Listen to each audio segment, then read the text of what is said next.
Chapter 68. Genius 1 Second, remember if you want to go? Sure, Net provides you with wonderful novels to read. By right, the black-suited man's reaction was considered fast. Even when he was fighting with Shuele, he still managed to twist his body to dodge. The problem was that the elevator compartment was only so big. Shuele had to use a small portion of the compartment in order to protect Luo, Nan, and Qin Xiaolin, who were behind him. The space left for the black clothes was very little. In the end, he still had to use his arms to block. With a bang, the metal plate smashed onto the shoulder of the black suit. The predicted huge force had completely disappeared. The light metal plate was directly deformed. He had exerted force at the last moment and had even used the wrong amount of force. No matter how fierce the black suit was, he could not help but fall into a state of paralysis. Seeing the opportunity, Shuele threw a punch without caring about anything else. However, his vision blurred again. He seemed to see a figure behind the black-suited man. Then there was the crisp sound of bones breaking. The black-suited man twisted his body and came crashing over. This time, Shuele had misjudged the distance. He instinctively turned his fist into a palm, wanting to push the black-suited man away. However, he had suddenly cut in between him and the black-suited man by lowering his body. It just so happened that Shuele's arm was pushed outwards, leaving him wide open. His opponent's palm went up and struck his chin, sending a tremor into his brain. Shuele's body stiffened. No matter how hard he tried, he was unable to control his body. Just as he was struggling, the side of his neck was struck by another chop. This time he could not hold on any longer. His eyes rolled back and he fainted. In the blink of an eye, both sides in the life and death combat had fallen. They had both lost consciousness, and the blood and chi channels that were channeled to the human-faced arachnid had been severed. Although it was crude, it was a good method to take drastic measures. Luo Nan's mind shook. He immediately knew that reinforcements had arrived. The human-faced arachnid was endlessly enraged. Its 6 monstrous eyes suddenly lit up as it peered the newcomer. The ripples on the mental plane condensed to the point of materialization and came crashing down. It was none other than the siege hammer. Luo Nan cried out in his mind. He tried to use the heavily chained crow to interfere with the human-faced arachnid, but the chained crow did indeed display a state that was vastly different from when it was in the out-of-body state. The chained crow pierced deeper, seeming to be about to touch the core of the human-faced arachnid. However, it was hard for the chained crow to display its immediate effects. It was at this moment that the red light in the elevator box exploded. Luo Nan had the urge to squint his eyes. This was the reaction of a soul body, because right in front of them the newly arrived reinforcements seemed to be bursting with a layer of raging flames. The blazing flames illuminated the interior and exterior. The siege hammer, aimed directly at the soul level, extinguished more than half of the raging flames, but in the end it still didn't completely break through. On the contrary, the flames rose again after a slight setback, even exploding with an even more violent momentum than before, completely annihilating the impact on the mental level. Then, the flames filled the entire elevator, and the momentum was unparalleled. Format of fire. Luo Nan's mind couldn't help but be shaken, but he soon discovered that something was wrong. His soul body was swept by the light of the flames, and the pain he felt yesterday when he left his body reappeared. It was as if he was being cut by a knife. However, the coldness that froze his soul completely transformed into a scorching heat. So it didn't differentiate between friend and foe. Luo Nan saw that the situation was far from good. All thoughts of fighting a great battle after leaving his body were wiped away. Though he did not directly return to his body, he took a step back and hid behind his main body. He relied on the aura of his main body to block this wave of unexpected disaster. At the same time, a light whistle rang out from the elevator.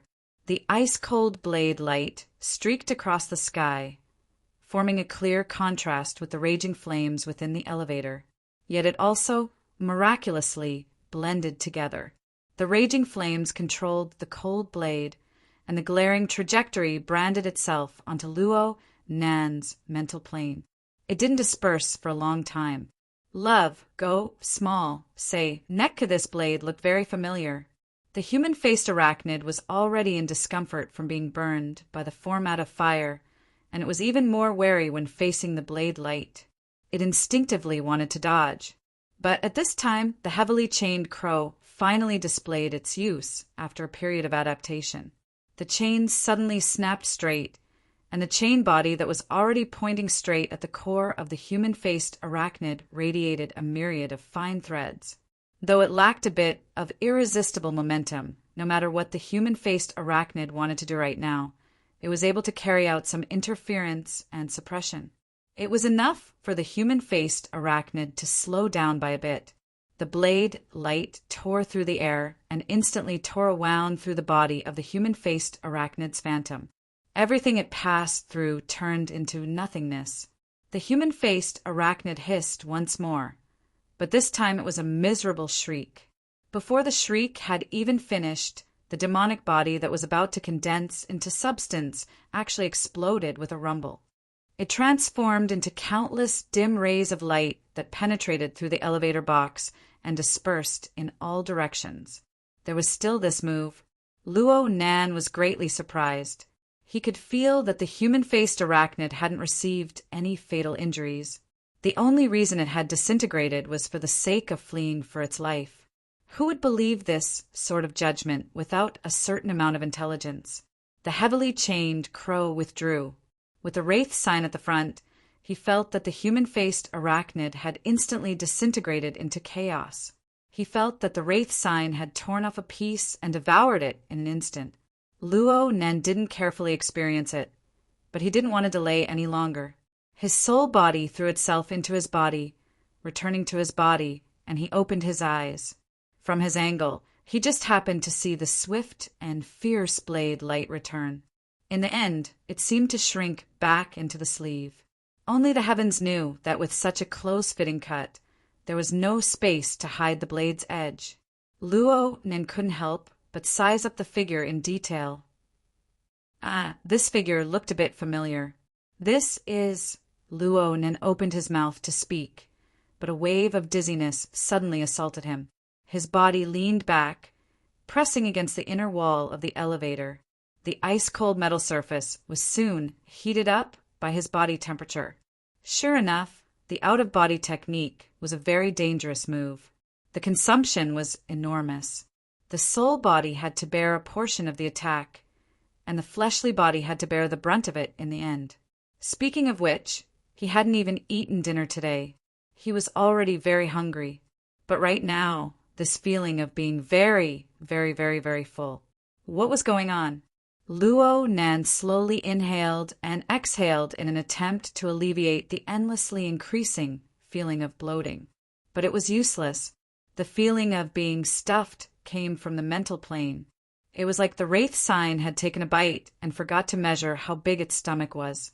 It had been stuffed by the human-faced arachnid's gift. The piece torn from the body of the human-faced arachnid didn't just contain pure energy.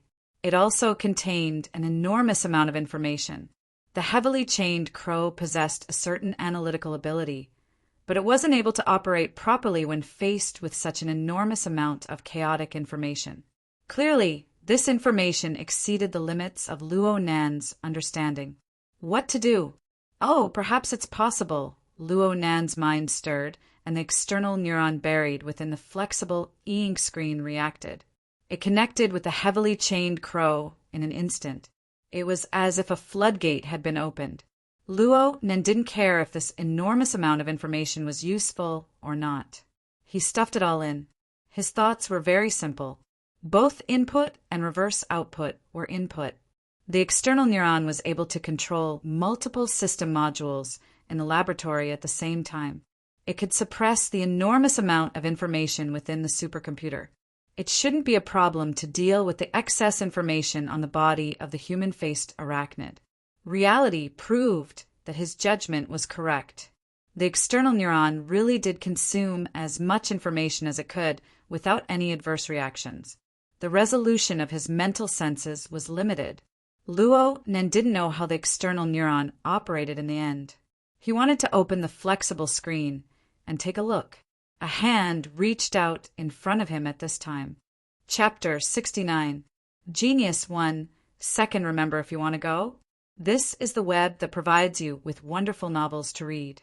The hand that was extended in front of him was slender and spotlessly white. The cold and hard contours of the joints revealed a different meaning. Luo Nen raised his head and a familiar face entered his eyes. It looked excessively cold and indifferent. It was hard to deal with. There was also the suit and trousers. There was a considerable contradiction with the memories of a dozen seconds ago where the blade light had crisscrossed. You are He Wayne, your temporary secretary. I'm very sorry, Mr. Luo. I came late. Right, her surname was also He. Luo Nen finally confirmed. Wasn't this the white-collared woman he met in the hotel lobby before?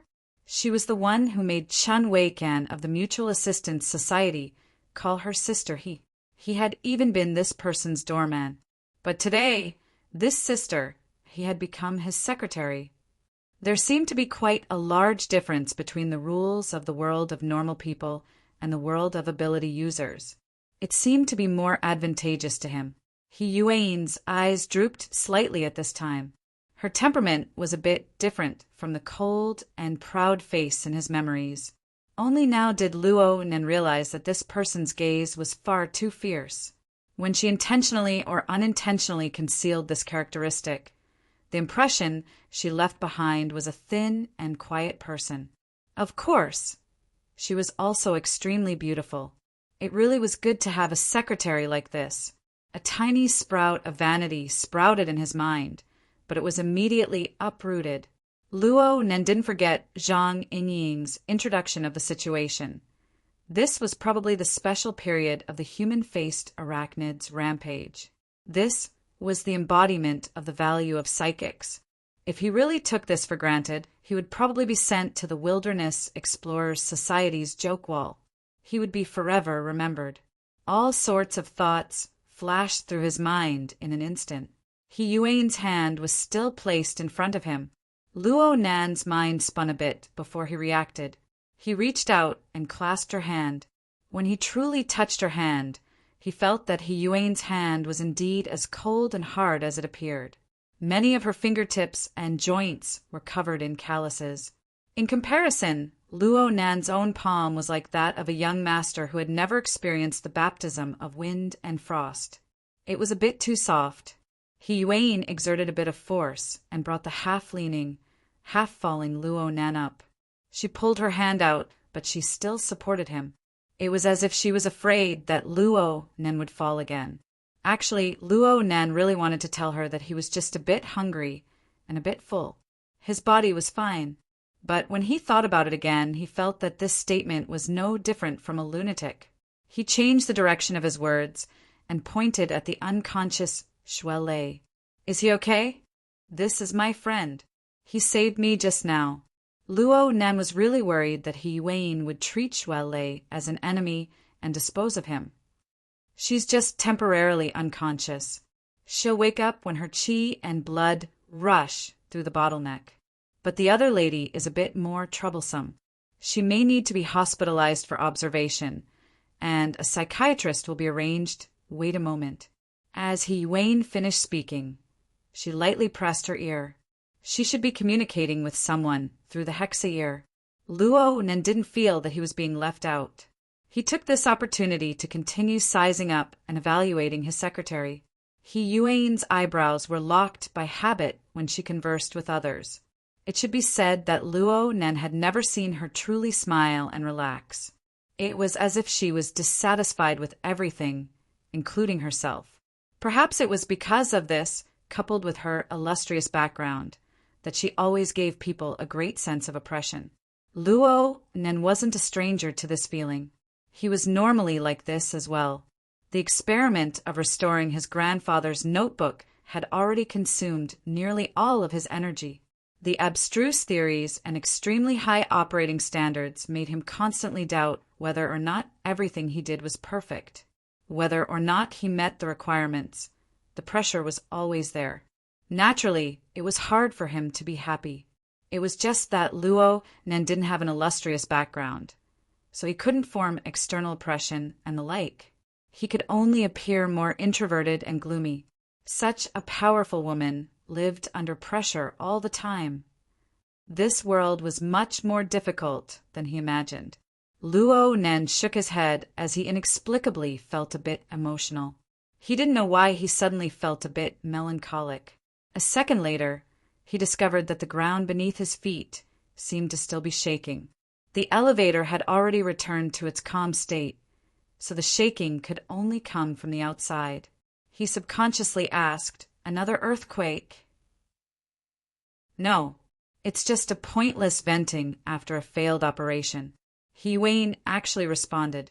She then pressed the elevator's floor button and selected the 81st floor. The elevator trembled slightly before returning to normal. It slowly started to ascend. Luo Nan reminded. "Zhang Yingying is still on the 27th floor. She's already been called up." Luo Nan blinked his eyes. He was already unable to make sense of the society's arrangements and corresponding logic. Zhang Yingying, that unreliable woman, had said a few words that were filled with misleading information. And no matter how he looked at it, Wayne was much more serious than Zhang Yingying. "Can you tell me what's going on right now? I remember that I only came here to participate in the entrance assessment." Wayne raised her head to look at him. "Assessment?" Luo Nan felt no pressure selling Zhang Yingying. "I just submitted my application to join the society this morning. Then Zhang Yingying notified me to come here to participate in the assessment, and I've already passed. Then you guys told me that the dark side of life form called the human-faced arachnid is wreaking havoc right now. The society really needs psychics. They even gave me a secretary. There's nothing wrong with the above, right?" Wayne frowned in response. "You only learned about the human-faced arachnid when you arrived at the hotel? What's the specific content of the operation?" "Content?" Luo Nan was stupefied. Then he discovered that he seemed to have sold out Zhang Yingying in an instant. Sold out well. Luo Nan had a whole new understanding of Zhang Yingying's degree of unreliability in an instant. Wayne shook her head. "Even if I told you the content, it would be meaningless. It's a complete mess." Was she talking about the society? Right when Luo Nan was bewildered, Wayne sent him a message through the hexa ear. "Please enter the encrypted channel. Adjust to war chess mode." Luo Nan moved according to her words, and the translucent interface of his visual membrane opened up once more. At this time, he discovered that 7 or 8 blood red warnings had appeared in the encrypted wartime communication channel. They all came from Wayne, and the time was right before and after the incident. And Zhang Yingying had also sent out several messages over the normal communication channel. However, Luo Nen had been completely engrossed in the human-faced arachnid at the time. He actually didn't notice it at all. Wayne gave him a reminder at this time. Mr. Luo should pay attention to the hexa ear's information as much as possible. Our future communications should be conducted through it to ensure accuracy and efficiency. Okay, but I think I got disconnected just now. Wayne's eyebrows tightened a bit. It was my negligence. Mr. Luo may be able to realize the third level of communication, but in the end, you aren't an awakened. Once you enter a tense situation, it will be very hard to balance everything. I hope that Mr. Luo can take a certain amount of time to do emergency training to avoid a situation where your communications are disconnected. We can start tomorrow and plan out the time to proceed. Luo Nen didn't respond immediately because the structural diagram of the Limestone Water Village pub had already appeared on his retina. There was an eye-catching moving logo on it. Chapter 70. A Genius in 1 Second Remember Love? Speak Net, providing you with wonderful novels to read. The Limestone Water Village Hotel was not a standalone building. Even though it was 454 meters tall and had 108 floors, it could only exist as a secondary building to the entire Cloud City Water Village complex. Moreover, it was the one with the lowest height.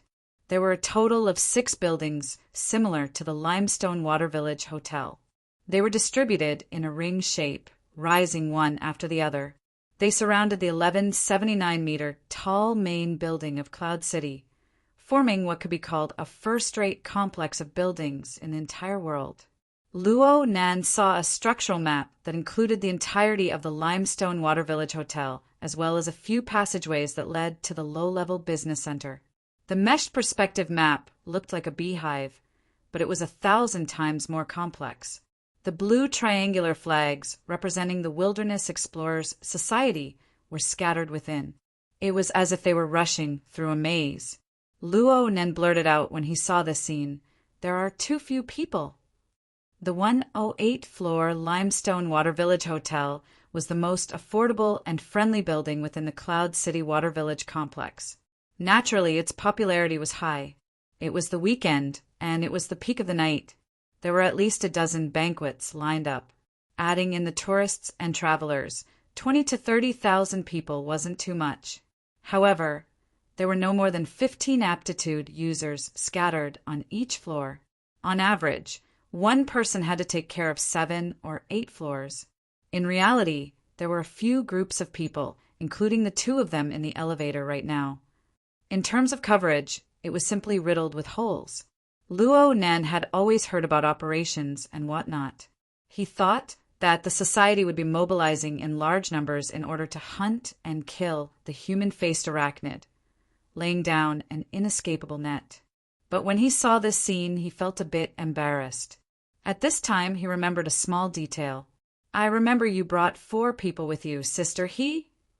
Luo Nan was too embarrassed to call her secretary He, so he learned from Chen Weikan. "That's the one with the 4 of them together." Luo Nan was already completely convinced. Wasn't chasing after the human-faced arachnid like finding a needle in a haystack with this kind of configuration? He Yuan suddenly asked him at this time, "Can we switch to conference mode?" Luo Nan believed that she had other plans, so he naturally had no reason to refuse. Soon, a notification flashed on his retina interface. The wartime encrypted communications had entered conference mode. A row of avatars appeared on the interface. All 15 members of the association in the Limestone Water Village pub were online. Zhang Yingying Squirrel was among them. But contrary to his expectations, He Yuan's following words were clearly a response to his question. The number of people isn't a crucial factor. After all, the hidden resources under the control of the society are quite considerable. Moreover, 3 to 5 awakened working together is more than enough to surround and kill a human-faced arachnid clone if the allocation is proper.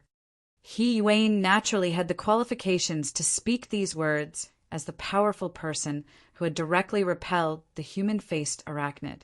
Luo Nen didn't have any objections, but he didn't say it in the private channel. He would only say it in public. "Sister He, what in the world were you thinking?" He Yuan's voice was piercingly cold and solemn. She didn't seem to have any intention of stopping. Since there are so few people, it's impossible to form a complete coverage. There's no need to spread out, especially when the command and deployment is far from reaching a level of finesse. This was firing cannons. Luo Nan was stunned speechless when another voice jumped out from the hexa ear as expected. Oh, people from the military are different. Then how do we command and how do we deploy? Secretary He, give us a proper explanation. Impatience seeped through the oily tone. A flashing notification appeared in the corner of the retina interface. The number was 3,393. The avatar was an ugly black beetle. Love, go, small, say, Nekkahi Yuan didn't follow the rhythm of the black beetle. She just adjusted the building's structure diagram and opened up a split-screen interface in the lower right corner. It displayed a surveillance image of the hotel's interior. Luo then noticed that most of the faces on the screen were students. Looking at the scale and shape, it was the scene of the mutual assistance cold dinner party that he had yet to enter. He Wayne quickly made a mark on the screen. One was located at the edge of the surveillance area. They were talking to a man and a woman. Shuelei and Qin Xiaolin. The other was standing parallel to them. The black-suited male was getting closer and closer. Clearly, this was the image from before the incident. Luo Ning could see that Shuelei and Qin Xiaolin had quarreled. They probably had misgivings about being in a public place. After quarreling for a few sentences, they left. They probably wanted to find a quiet place to talk. The black-suited male followed behind them the entire time. Then the surveillance image switched to the elevator entrance. Luo Nan, who was drawing with his head lowered, entered the frame. Of course, there was also Zhang Yingying, who was watching from the side. Please pay attention to everyone's position at this moment. He Yuan's piercingly cold voice rang out. According to Zhang Yingying's description and the display of the war chess mode, Mr. Luo discovered the abnormality on his friend's body at this moment. He gave a warning and was ambushed by the Black Wolf behind him. Black Wolf? Luo Nan's gaze turned to the black-suited male on the ground. So this person had a code name? Speaking of which, this person was much more miserable than Shuelei. He Yuan's attack just now had directly smashed his spine. Luo Nan didn't know if he could be saved. But He Yuan's explanation immediately stunned Luo Nan. Black Wolf is a registered member of the society. He is also a member of the search and capture operation. However, right now he is already a slave of the human-faced arachnid. He Yuan's tone was tranquil. She didn't have any other emotions because of the change in her companion's position. But the conference channel was a sheet of silence. Clearly, this fact made the others rather embarrassed. He Yuan's analysis continued at this time. We haven't found the scene of Black Wolf being infected, but according to the time of the last call, it was approximately 20 minutes ago. Then, the infected Black Wolf approached the next target. From the state of his target, we have reason to believe that he has already used his methods. He has been tailing them all the way, waiting for an opportunity to reap the fruits of battle. The human-faced arachnid's methods are crude and intense. There is practically no buffer time in between. And right now, we still don't know anything. Only He Yuan's voice remained in the conference channel for the time being. Only when Mr. Luo captured the traces of the human-faced arachnid and issued a warning to his friend did we begin to move. The first wave was Zhang Yingying, who was by Mr. Luo's side. The elevator just happened to arrive at the 81st floor with a ding. There were no disturbances in between. Presumably, it was the result of special control. Luo Nan was startled when the elevator door opened. On the opposite wall was a beautiful woman with drooping shoulders against the wall. Wasn't that Zhang Yingying? This young woman, who had always radiated with vitality, was clearly receiving information from the conference channel. She had a premonition of the unpleasant evaluation that would follow. She raised her hand weakly. Hi, I'm here. Chapter 71. Genius 1. Second, remember if you want to go. Speak. Net provides you with wonderful novels to read. Aside from Zhang Yingying, He Yuan's 4 subordinates were also present. They were responsible for moving the 3 unconscious people out of the elevator and settling them down. He Yuan's footsteps did not stop. She gestured with her hand, inviting Luo Nan to the society's reserved conference room. Zhang Yingying was basically ignored, but she was exceptionally obedient. She called out to Luo Nan and followed by the side without a word. She received the analysis and criticism from the Hexier. However, He Yuan did not completely reject her. Zhang Yingying's first reaction was passable. Things happened suddenly, but she was still able to discover the abnormality of the Black Wolf and intervene. However, her biggest problem was that her attack power was severely lacking. She was unable to stop the Black Wolf from continuing to harm Mr. Luo. In fact, if Mr. Luo's friend was not an outstanding martial artist, he would be able to rely on his powerful willpower and blood energy to break away from the human-faced arachnids' further corrosion. Mr. Luo would not have been able to survive the pincer attack. Zhang Yingying's expression did not turn for the better even though she heard the evaluation. Instead, she became more gloomy. She was even a bit distracted. The group of people entered the conference room. The conference room was empty right now. There were only a few monitoring devices installed in a messy manner. He Yuan didn't even give them a glance. She invited Luo Nan to sit down and continued to analyze the relevant problems.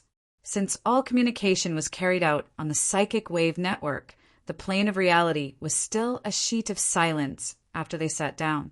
The atmosphere continued to be tense. The worst problem appeared in the second wave. First, Zhang Yingying's second reaction was very clumsy. She watched helplessly as Mr. Luo's elevator sank. She wasn't able to make any effective movements, and she wasn't able to follow up in time. Second, the support of the action team, including me, was completely disjointed. It took a full 74 seconds for Mr. Luo to be completely exposed to the threat of the black wolf and the human-faced arachnid. We should rejoice. We are still able to analyze the situation around Mr. Luo and not bow 3 times to his corpse. But this result has practically nothing to do with the members of the action team. Still, no one spoke. He Yuan's analysis wasn't anything out of the ordinary, but it was an ironclad fact. The clumsy response of the Society's action team was completely exposed. Luo Nan saw number 3393, the black beetle who had voiced his doubts the earliest, directly log off. He exited from the conference mode. It looked like he was an arrogant and unruly fellow. Facing this, He Yuan's expression didn't change. She continued, "Compared to the problems exposed during the operation, what I'm most unable to understand is still the arrangement of the plan beforehand. I didn't receive the notification from the association until half an hour before the operation. There was no mission briefing either. As a secretary and a member of the security team, I only saw Mr. Luo's basic information after I arrived at the hotel. The key information was also vague. According to my understanding, Mr. Luo also didn't know anything about the operation team members. Spirit, He Soul Team, Team, Luo, Luo, Team." The members of the operation team fought by themselves. They didn't utilize the abilities of psychic beings at all to realize effective command. Moreover, they placed their focus on the infected, neglecting the human-faced arachnid's ability to move independently. This caused the mission to fail completely. These are some of the problems I've discovered during the operation. I chin. I but I not. From. I from. Dong. But I hope everyone can seriously discuss and solve the problems that have been exposed and continue to be exposed. Otherwise, our pursuit of the human-faced arachnid will only lead to continuous failures, leading to unfathomable consequences. Love go little, say net go over. He Yuan's long analysis finally came to an end. No one spoke for a long time in the conference channel. No one responded to her proposal. The atmosphere was awkward. Luo Nan even thought that if He Yuan's words hadn't softened a bit in the end, perhaps more people would have withdrawn like the black beetle. He could see that He Yuan's strict and serious behavior was a bit out of tune with the society's overall atmosphere. Luo Nan thought back to Zhang Yingying's evaluation of ability users this morning. The evaluation of ability users such as arrogant, wild and unruly, eccentric and perverted, and so on. Now it seemed that they weren't particularly exaggerated. At the very least, the evaluation of scattered sand was absolutely realistic. Perhaps this operation would come to an end without any progress. Unexpectedly, Zhang Yingying spoke through the conference channel. "Everyone, we've lost face to this extent. Aren't we afraid of making a public appearance? Tactics are needed to fight a boss. We've really underestimated the enemy by swarming over like a swarm of bees. Let's talk things over together. Zhang Yingying's words were admittedly dispirited. She had the appearance of everyone come over for a farewell meal, but the effect was actually quite good. In the silent and stiff conference channel, there was a chaotic sound. Sure, let's go up and discuss tactics. It's good to meet each other. Mr. Luo hasn't said anything yet. Has he been turned into a figurehead by the secretary? He's the vice president. Today's fortune is tomorrow's calamity. Mr. Luo really knows how to play it safe. I heard that he's still quite young. I haven't met the future vice president yet. This isn't a good start. Learning from the military's successful experience isn't bad. Speaking of which, does the vice president play the wilderness? The military has a team in the wilderness, right? The vice president should be an expert. What character does she usually use? Luo Nan was speechless. This was clearly a group of wilderness battle squads. They usually played the game 10 days in the wilderness and gathered together. He didn't know who called out to them, but they just rushed over to deal with the human-faced arachnid. They probably thought that this was the same as fighting a boss in a game. He Wayne was expressionless towards this. She just sat quietly and waited. He looked at Zhang Yingying again. She was lying on the table after she finished speaking. She continued to act as if there was nothing left to live for. She felt Luo Nan's gaze and suddenly turned her head. Hey, draw another picture for me. Huh? Forget it. You don't understand anything. Zhang Yingying buried her head in the crook of her arms. She was in a position where no one could see her, and she became all the more depressed. She knew that He Wayne was very impartial in her evaluation of this entire matter, but the more she was like this, the more she minded. All because of a single sentence. Her attack power was severely lacking. Ever since she entered the society, her white rainbow strike had received praise from the big shots of the society. She was known as the most explosive attack power on the awakened level. She had always been proud of this, but the truth was that she hadn't dealt enough damage to Black Wolf at all. If Black Wolf had used a heavy technique on Luo Nen back then it would be useless to say anything now. Zhang Yingying was a bit absent-minded as she felt the clear and sharp energy flowing through her body. She inexplicably recalled Susan's words from this morning. White rainbow. Is it dull? This was the first time Zhang Yingying had this sort of thought in the past 2 years, it seemed. It seemed to be a bit different from what her boss had said. Chapter 72. Genius in 1 second. Remember, love, go. Speak net, providing you with wonderful novels to read. Zhang Yingying spoke of a portrait, though it was without a head or tail. Luo Nen really did observe her. Frankly speaking, Zhang Yingying had indeed changed, and it was quite big. Her entire essence, energy, and soul had changed. If Luo Nan were to draw her now, he would absolutely not draw her as a person who seemed to be in a game at all times and possessed an intense desire for victory. The influence of her emotions was actually this big. Mr. Luo. He Wayne sent a message through the Hexa ear. Please enter the encrypted communication project 001. Ow. Okay. Luo Nan followed the request and entered the project module that was established at the last minute. A simple interface had already been built inside. Luo Nan was unsure of the concrete contents, but he could see that it was related to him and the human-faced arachnid. Information was constantly being updated right now, changing at every moment. Was this a template that came with the Hexa ear? Or was it He Wayne who built it herself? If it was the latter, then Luo Nen could only sigh in admiration at He Wayne's powerful control on the mental plane. Before the meeting, I hope to gather some information to use as a basis for decision-making. Mr. Luo, you don't mind, right? Luo Nen answered honestly. There are some things that I don't even know how to say. It's fine. It's fine as long as you can provide first-hand information. Back in the elevator, aside from your friend, Shuelei. Yes, aside from Mr. Shui blocking the Black Wolf, you should have created some sort of restriction on the human-faced arachnid. Is that right? Luo Nan secretly rolled his eyes. How could the first question be so sharp?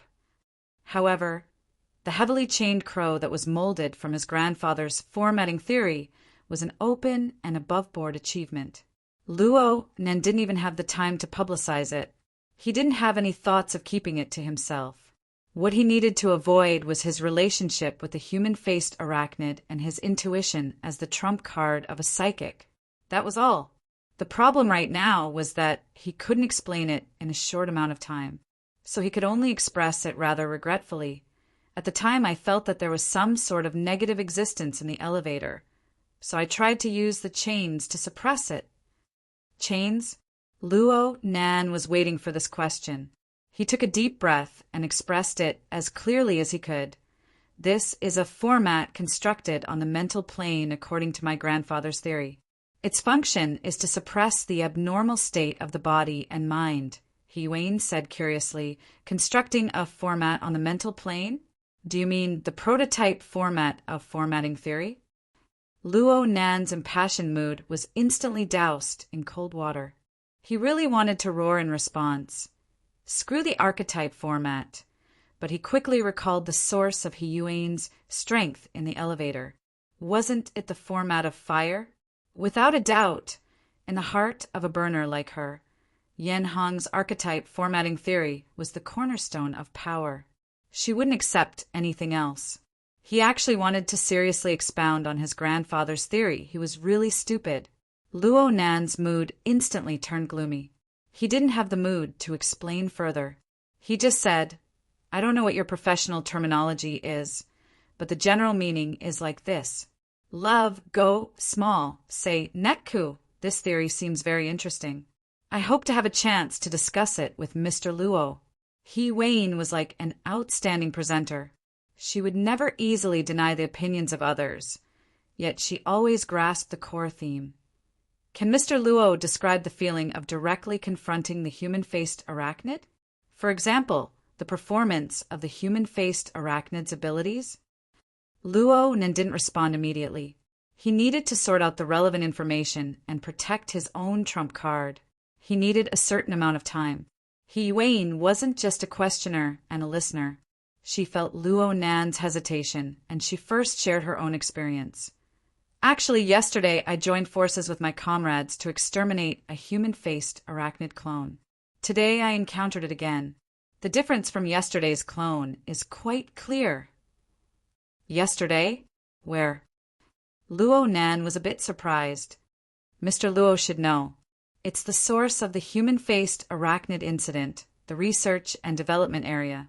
The military transport ship Lan Shan. It's her.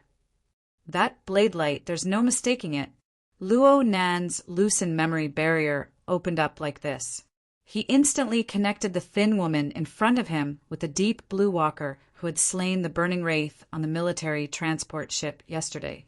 The feeling of that blade light was completely compatible. Yes, this was the slayer who had slain the burning wraith that he had subdued. Sure enough, this was a world piled up by coincidences. They could be considered to have a grudge between them. Luo Nan didn't really care, but the question he had been keeping in his stomach suddenly emerged. Sister, he can activate the format of fire without the deep blue armor? What Luo Nan really wanted to ask was, why do I feel that the strength you unleashed in the elevator is even stronger than when you're wearing the armor? Unfortunately, this kind of self-exposing question could only be kept in his stomach. He Wayne didn't find it strange that Luo Nan was certain that she was a deep blue walker. In this world, deep blue walkers and burners had a 1-2, 2-1 relationship. The format of fire can already exist without the armor starting from the third generation of burners. After all, technology is constantly advancing. He Wayne didn't explain in depth. Instead, she went back to the original topic. Compared to the one we killed before, this human-faced arachnid clone's ability to interfere with reality has clearly increased. It can forcefully infect and control an awakened like the Black Wolf. It can also quickly extract its strength. If this happened on the ship, it would be very hard for us to successfully surround and kill it. Luo Nan used the hexa ear to flip through the society's information and combined it with his own personal experience.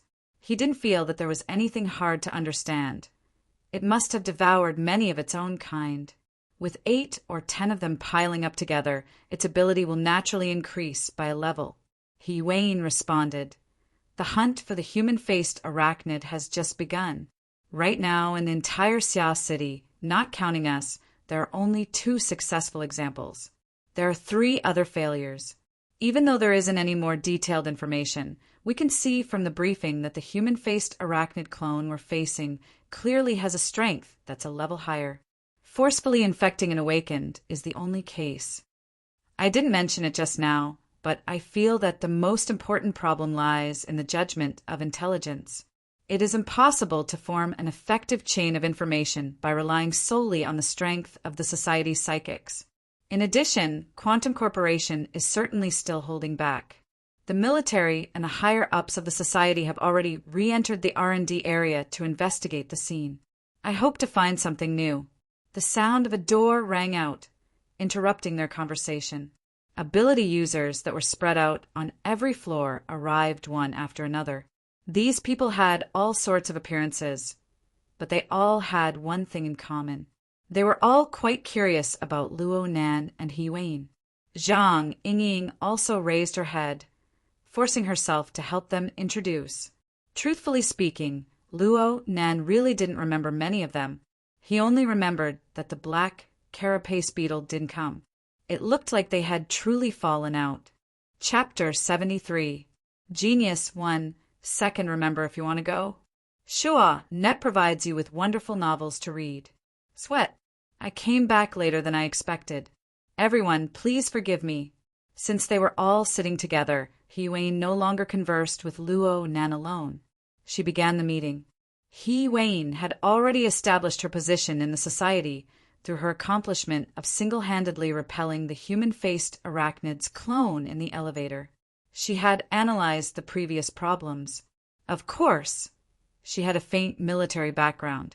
No one expressed any dissatisfaction with her presiding over the meeting, at least on the surface. As for Luo Nan, he was still in the stage where he was being observed. Gazes fell on his face, and all of them were straightforward playfulness and curiosity. There was no concealment whatsoever. Luo Nan was also observing them. If the operation continued, his safety would be greatly affected by these people. Of course, he couldn't be careless. He didn't remember it during the initial introduction, so he could only study it hard during the meeting. Luo Nan really admired his secretary when it came to this. It was only during their introductions that he learned that He Wayne had also just retired from the military. She had joined the Wilderness Explorers Association less than a day ago and was a newcomer just like him. But with the same experience, He Wayne could clearly remember the names and nicknames of all the participants. There was no hindrance in communicating during the meeting, and she also had a clear understanding of everyone's duty and movement within the hotel. This was not just a matter of memory, but also a matter of whether one was diligent or not. Speaking of meetings, the initial format was quite casual. He Wayne didn't walk down one topic after another. Instead, she followed the same pattern of communication she had with Luo Nan. She chatted and gathered information from all sides. Luo Nan didn't exit Project 001, so he could clearly see that the template's contents were being updated and adjusted at lightning speed. The blueprints of the Limestone Water Village pub also became more and more detailed. It could be seen that He Wayne was attempting to reverse engineer the movements of the human-faced arachnid. She wanted to see how it would make its move against the Black Wolf. However, she was unable to see the results at the moment. Luo Nan felt quite familiar with this sort of intuitive deduction method. Love, go, small, say, Netkahi opened his notebook subconsciously. The flexible e-ink screen was still on the drawing interface. To him, the abstract and precise structure of the wraith sign was particularly eye-catching among the messy lines. The drawing interface stopped at the moment when he sensed the existence of the human-faced arachnid and Warrenschwelle. Luo Nan was a bit spellbound as he looked at the chaotic lines on the interface. What he could confirm was that he had not truly seen the human-faced arachnid in the instant he had drawn the wraith sign. What had stimulated him was an intense, yet fuzzy feeling. It was similar to an incomparably mysterious intuition. Luo Nan was no stranger to this feeling. When he added his drawings, the self-portrait of the prison building, the sketch of the capture of Li Shiueching, they were all pieced together by the details of this intuitive inspiration. If he used Zhang Yingying's description of a shaman as a standard, this was the only ability he could rely on. Bang! Someone in the conference room slammed the table. Luo Nan was also alarmed. He originally thought that it was someone who was dissatisfied with He Yuan, but when he raised his head, he discovered that it was actually a group of ability users. They had inexplicably sunk into an argument. It seemed that some problems were triggered as the content of the conversation gradually deepened.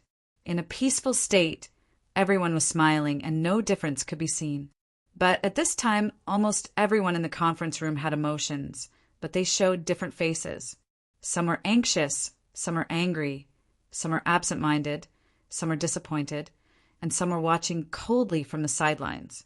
Luo Nan felt that this was quite interesting.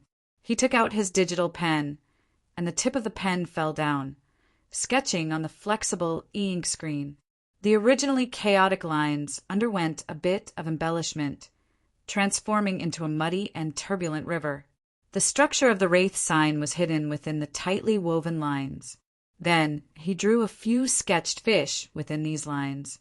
They were either undulating within the waves, leaping out of the water, or diving to the bottom of the river. Their postures and temperaments were all different. They symbolized certain people in the conference room, but there was one thing that was the same. Every fish was bobbing within the river, affected by the waves and the current. Luo Nan used this to symbolize complex emotions and willpower. Love, go small, say neck next. Luo Nan drew a small boat on the surface of the river. The chains and anchors hung down to symbolize himself.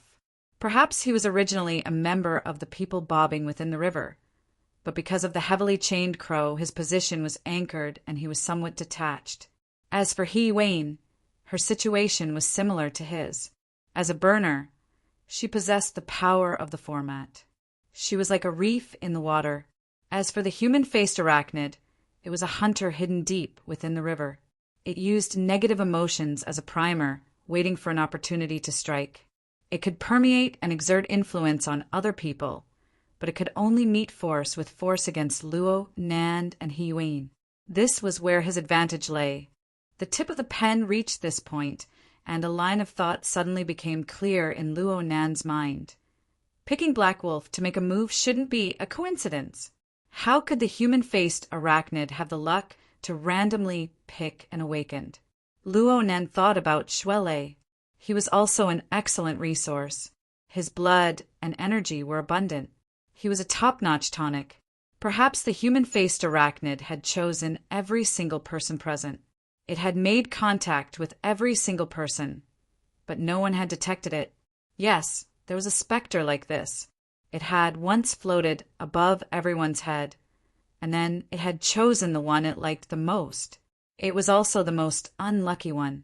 Just like now, the wraith sign hidden in the turbid river was connected to every fish through the lines that passed through it. Mr. Luo. Huh. What? Luo Nan woke up from his trance with a start and discovered that someone was greeting him. The one who spoke was a tall and skinny young man. His nickname should be Bamboo Pole. He always had a cheeky smile on his face. He looked like an optimist, but his words were very sharp. Mr. Luo's psychic ability, accuracy, and sharpness need not be mentioned. There have already been facts to verify it. Then what's the range of coverage? I heard President he say that we need to create tactics around psychics. Is it close combat or is it long-range bombardment? We need to figure this out, right? Luo Nan smiled bitterly and looked at Zhang Yingying. She was the one who put the hat on him. She was the one who explained it. Zhang Yingying glared back, but she still opened her mouth. Luo Nan just joined the society. He doesn't understand anything.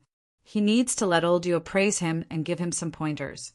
He needs to have a basic concept. But Bamboo Pole was unforgiving. I heard that Mr. Luo's psychic ability is presented in drawings? I've seen you draw and draw all this time. Do you have any inspiration? Oh, not really. Of course, Luo Nen wouldn't say that he was drawing a picture of them and that he felt that they were all going to be swallowed up. Luo Nen discovered that he was being targeted in response. This group of ability users had enough of quarreling internally. They began to exert their strength externally. He Wayne wasn't easy to deal with, so they picked a soft persimmon like him to pinch. When all was said and done, it was because he wasn't convinced. I saw it all. The one who raised her hand and laughed was a woman nicknamed Cat Eyes. She was roughly 30 years old and had a hot figure. She wore heavy makeup and looked like a bar dancer. Luo Nen had a deep impression of her because her ability was long-range perception. It was already very similar to a psychic, but it wasn't effective against dark-sided life forms. She played the role of a scout in the team. Now Luo Nen had seen it for himself. Separated by the conference table, he was at least 7 to 8 meters away from Cat Eyes. She could even see it. There were already people jeering at this time. Kitty, what did he draw? It's fine if Mr. Luo's face is tender. We can do it ourselves. Yeah, this is the first time I've seen this type. Kitty, you interpret it for us. Cat Eyes was the type who wished for the world to be in chaos. She didn't care about Luo Nan's expression and giggled as she opened her mouth to describe. This drawing has a very messy appearance. It's like a river. There are boats and reefs on the river.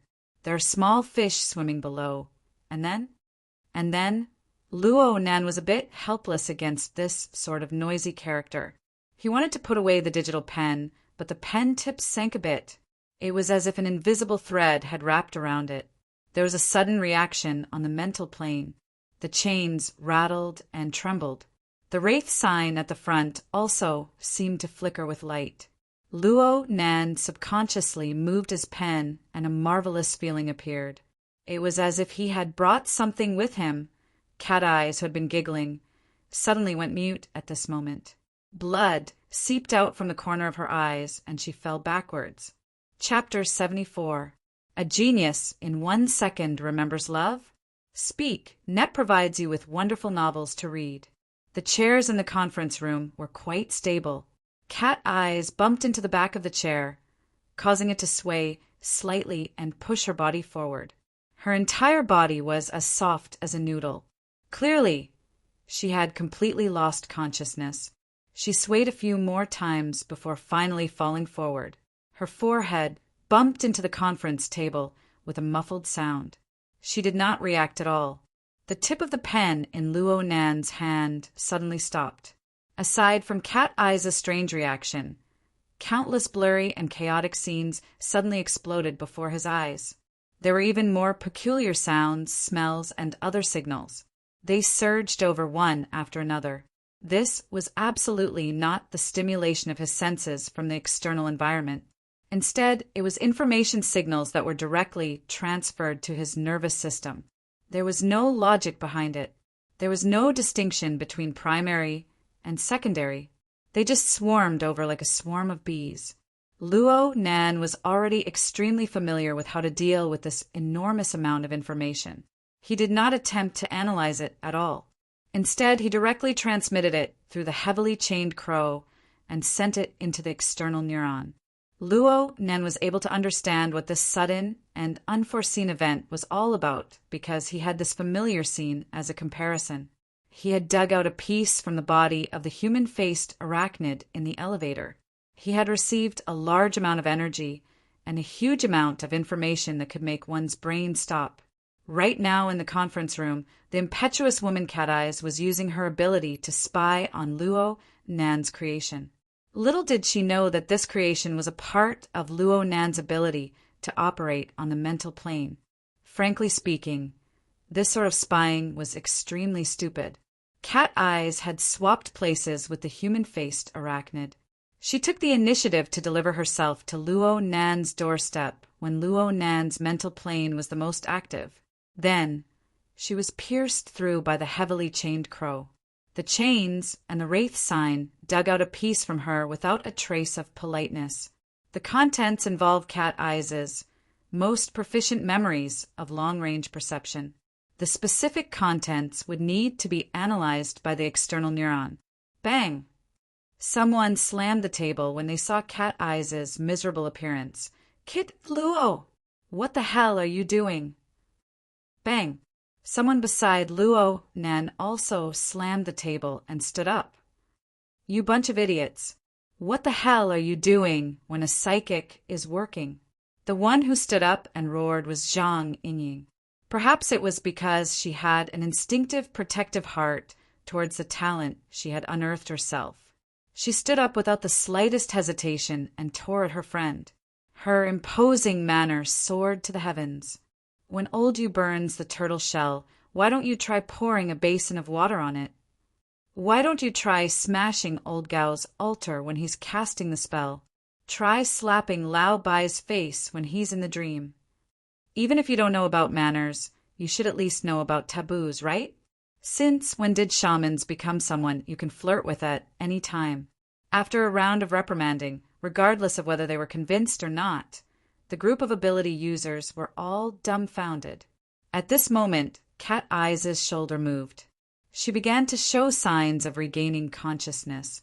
The people at the side crowded around to take a look. Approximately 5 or 6 seconds passed before Cat Eyes finally regained her wits. She sat up straight with the help of someone. She blinked her eyes and had a blank expression on her face. What happened? Did he lose his memory? Someone stretched out his finger. Kitty, how many is this? Scram! Cat Eyes' vitality did not diminish in the slightest as she scratched with her long manicured fingers. She quickly recovered and began to feel annoyed that there were too many people crowding around her. She waved her hand to chase them away. Love, go small. Say, Neku, what happened just now? Give me a clear explanation.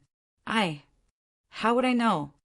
Cat Eyes' voice was sharp and clear when she spoke, but when she looked at Luo Nan, she clearly felt a bit weak.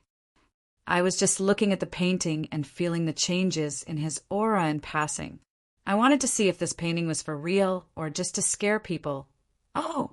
More than half of the people rolled their eyes. Just looking at the painting was fine. Why did you have to feel his aura? When a psychic was working, the rise and fall of his aura was equivalent to the life and death combat state of a combatant. A single mistake would cause a reversal. Who knew what the consequences would be? Zhang Yingying slammed the table on the spot. Kitty, do you not want to live anymore? Cat Eyes was clearly a bit embarrassed. I was just trying. I was just curious. There are a few psychics in the society. Each and every one of them are hidden like thieves. It's rare to see such an interesting lad. Mr. Luo. He Wayne completely ignored the ruckus of these unreliable people.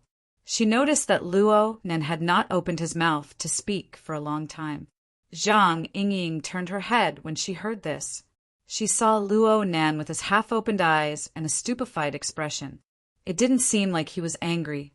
It seemed like he had lost consciousness. Cat Eyes. She no longer affectionately called her Kitty.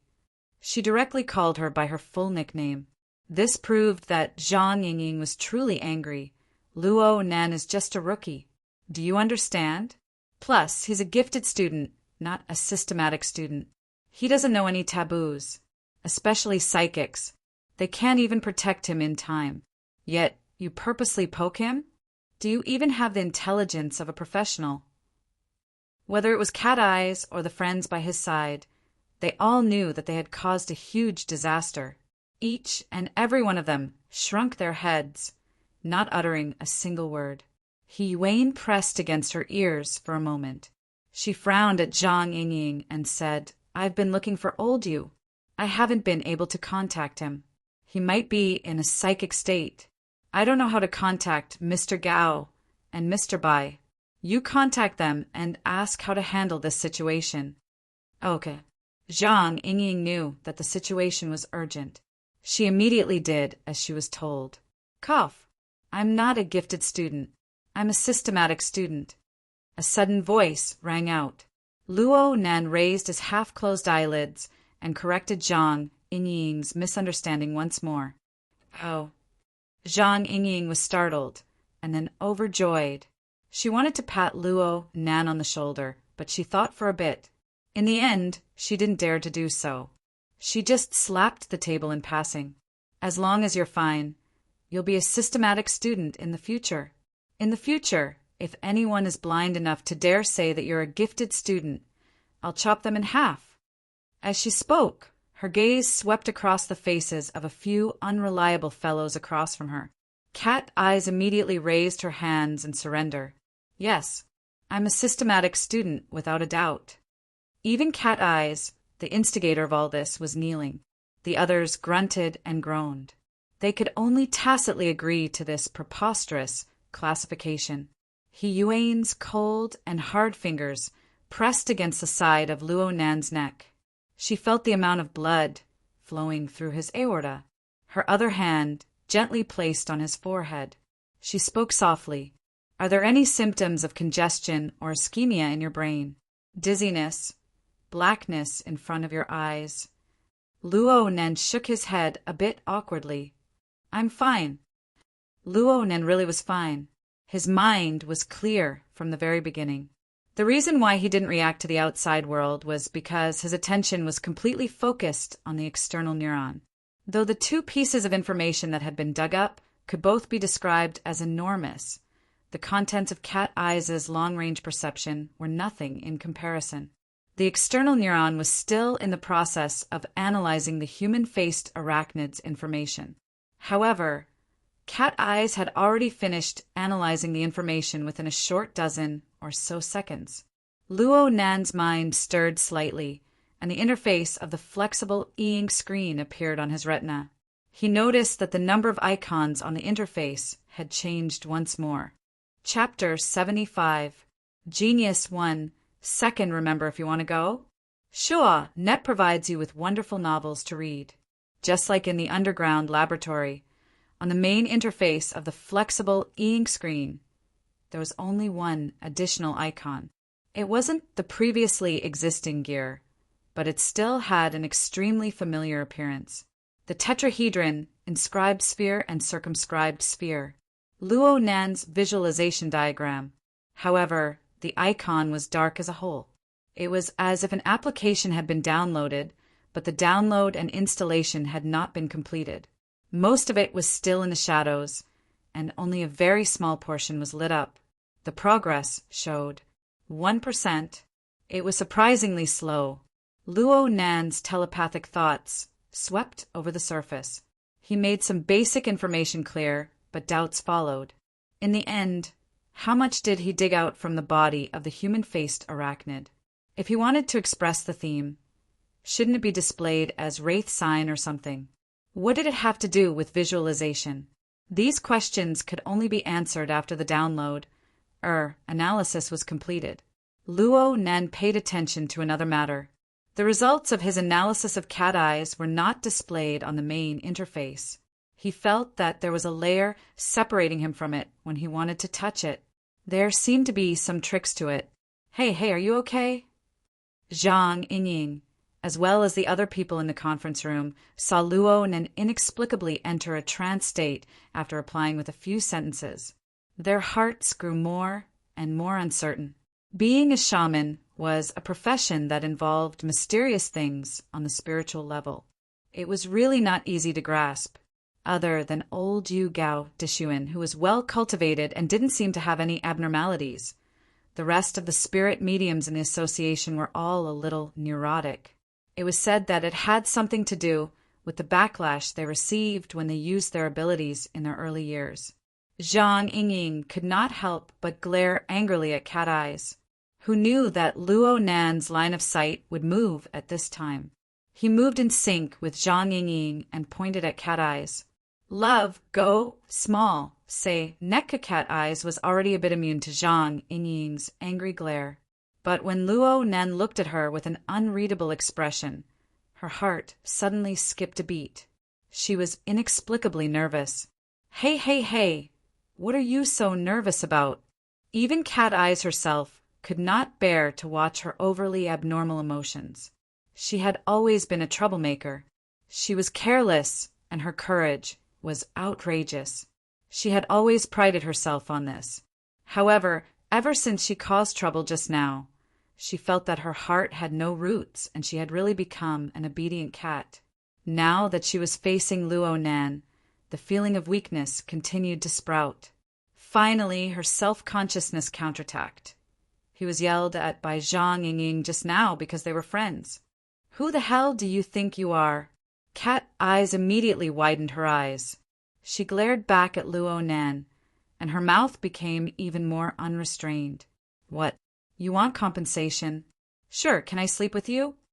According to her observations of Luo Nan, this introverted and immature kid would most likely be unable to resist. In the end, Zhang Yingying would have to take the lead.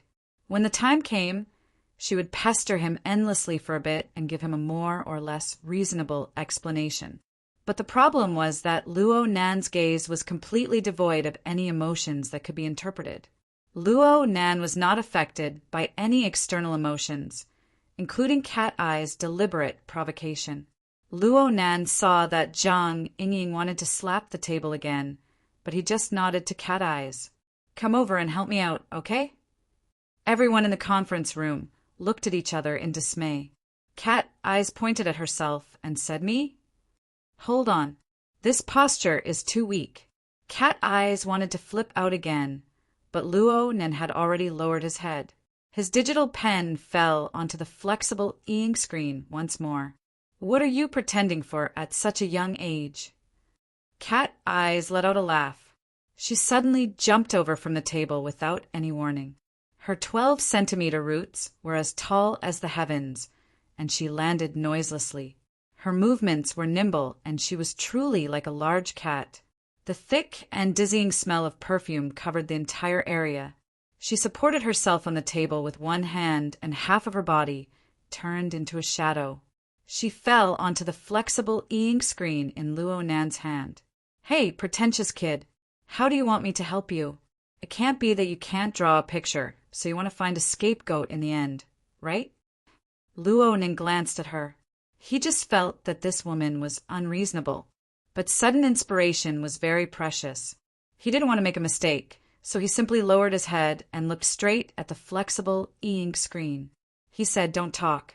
Try your best not to let your imagination run wild. Look at this picture of mine. What do you think? You want to harm me again?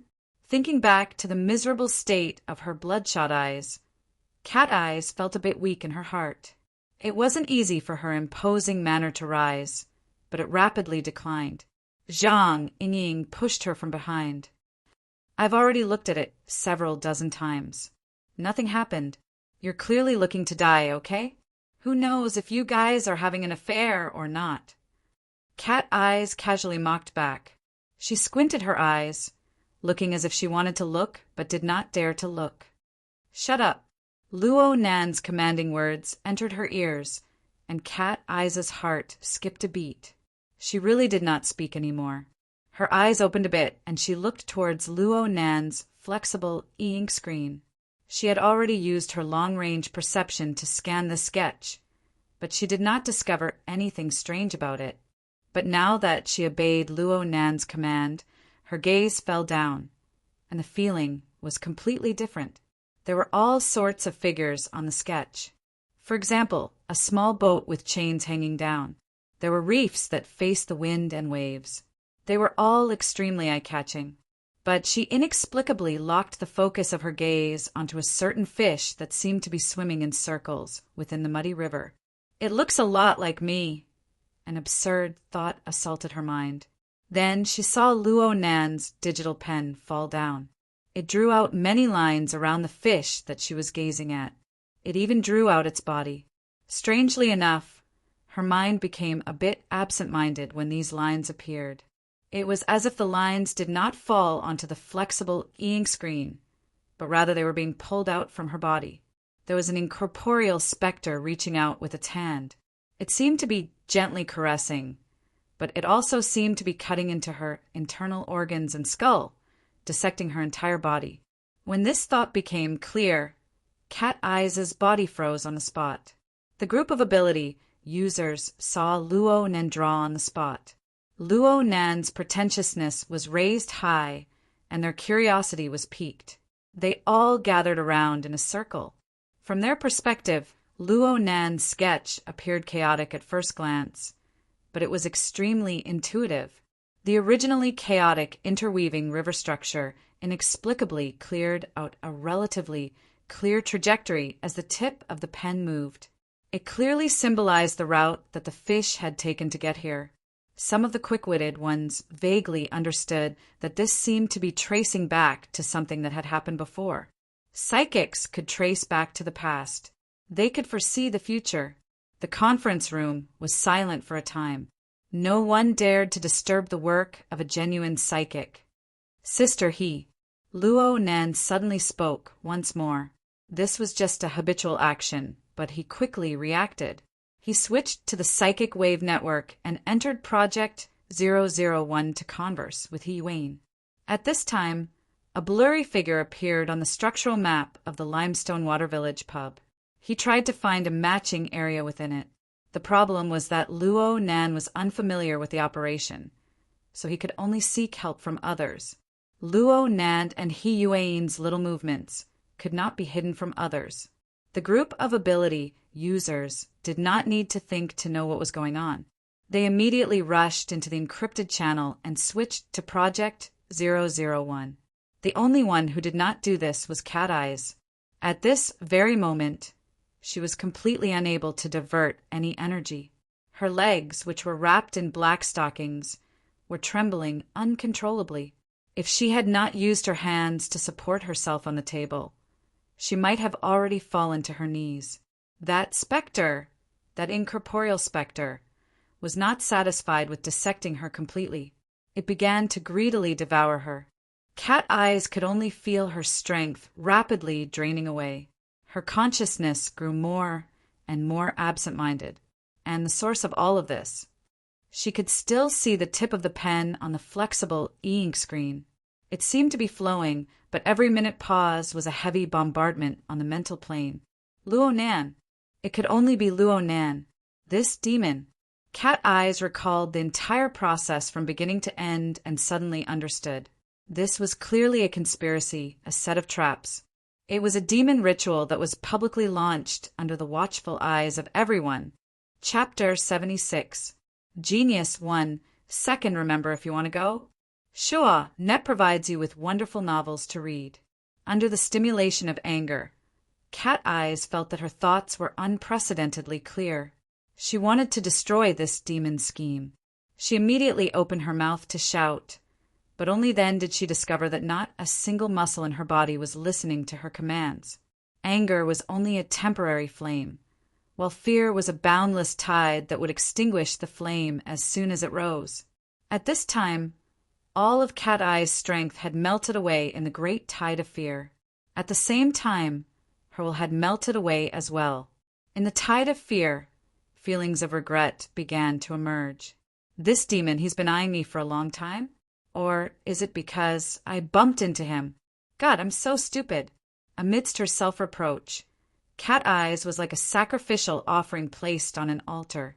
Her body could not move, her mouth could not speak, and even her thoughts gradually stiffened. Only his blood and soul flowed out bit by bit, flowing to an unknown destination. She tried to find the home of her blood and soul, but in a daze it was as if she had fallen into a boundless, dark prison. In the restless darkness, the treacherous and cold 6 spots of light lit up. The blurry silhouette around it moved its many legs and gradually approached. His already stiff consciousness suddenly moved, receiving a stimulus. It was a vivid memory from the target's information. Human-faced arachnid? Why the human-faced arachnid? In her daze, no one could answer her questions, let alone ease her fear. When the human-faced arachnid's image became clear, the surrounding dark veil seemed to come alive. It possessed its own meaning. The twisting darkness at the front of the human-faced arachnid that was constantly drawing closer to her must be its ugly mouth. He was going to be chewed, corroded, and swallowed. No, absolutely not. Cat Eye suddenly came to a realization that came from the spiritual perception of an awakened. It didn't matter if this was a devil's ritual or if it was a trap or a plot. If she was truly devoured by the human-faced arachnid right now, she would certainly be consigned to eternal damnation. She would never have the chance to start over again. Help, help. Someone save me. Cat Eyes howled at the top of her lungs in the gradually muddled mental plane. But on the plane of reality, she merely hung her head and trembled slightly. Love, go small, say, net chew. The more she sensed the real situation, the more despair she felt. What kind of power could confine her in this terrifying darkness? Was there no power that could save her? Walala! A strange trembling sound rang out. From the deepest part of the darkness, a long chain shimmering with a faint light suddenly pierced through. This was a change that Cat Eyes could not comprehend at all. But she was faced with the desperate situation of the human-faced arachnids devouring. She struggled to grab hold of any variable. If both of them were in a hopeless situation, she would choose the relatively better one. She focused all of her consciousness and screamed desperately, "Help, help!" The chains clearly sensed her summons and came crashing through the air. Cat Eyes did not have the slightest intention of evading. She allowed the chains to pierce through her body and pierce through her soul. She did not feel any pain. Instead, she felt a strange sense of support. She tried her best to penetrate the shackles into every corner of her body and mind. The walala, trembling sound disappeared and was replaced by a strange kasuao sound. Every time a chain was locked, it would be dead. From Cat Eyes' perspective, this represented a safety rope on the body of a person in danger. Every time a chain was locked, she felt a wonderful sense of security and satisfaction. Then, Cat Eyes felt herself rise up and gradually leave this darkness. Her strength gradually recovered and her consciousness entered the plane of reality. She faintly felt that something was wrong, but the incomparably realistic experience of the mental plane collided with reality. It was as if she was placed in a half-awake and half-awake dream. Everything that was inconceivable seemed to be as it should be. She even took the initiative to enter the psychic wave network and went to Project 001, where everyone was gathered. At this time, she was completely capable of letting out a cry for help that she had not been able to before. But this thought had just emerged when it was extinguished like a bubble in the face of enormous fear and uncertainty. Cat Eyes had a feeling that the chains that pierced through her body and soul were her support. But a single sound could strangle her to death. In other words, her life was completely in the hands of the chain's controller. This was completely illogical, but Cat Eyes did not have the courage to verify it in her current dazed and chaotic mental state.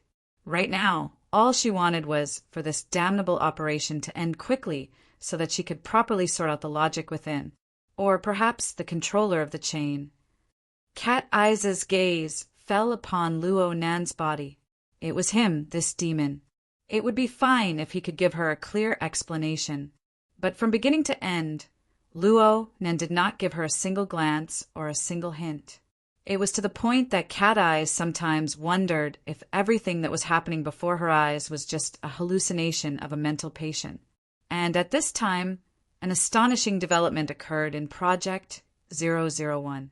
A low clamor sounded in the encrypted communications channel. It's right. It's right. Where is this? Everyone's attention was focused there, including Cat Eyes. The dream and reality were connected. The two mutually permeated each other. Everything became as it should be. Project 001 had already turned into a conference channel. Cat Eyes' late arrival did not attract anyone's attention. Everyone focused their attention on the structural diagram of Limestone Water Village pub. The diagram that Luo Nan took out corresponded to a certain part of the diagram. The diagram that came from Luo Nan was a variant of a hexagram. The corners were slightly rounded, This sort of structure did not exist on any of the floors of the building. However, when Hiwain changed her train of thought and piled up the floor plans of each floor, the answer suddenly appeared.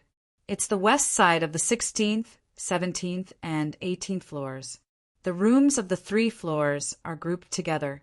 It belongs to a KTV club. Hiwain came to a conclusion after looking through the hotel's information.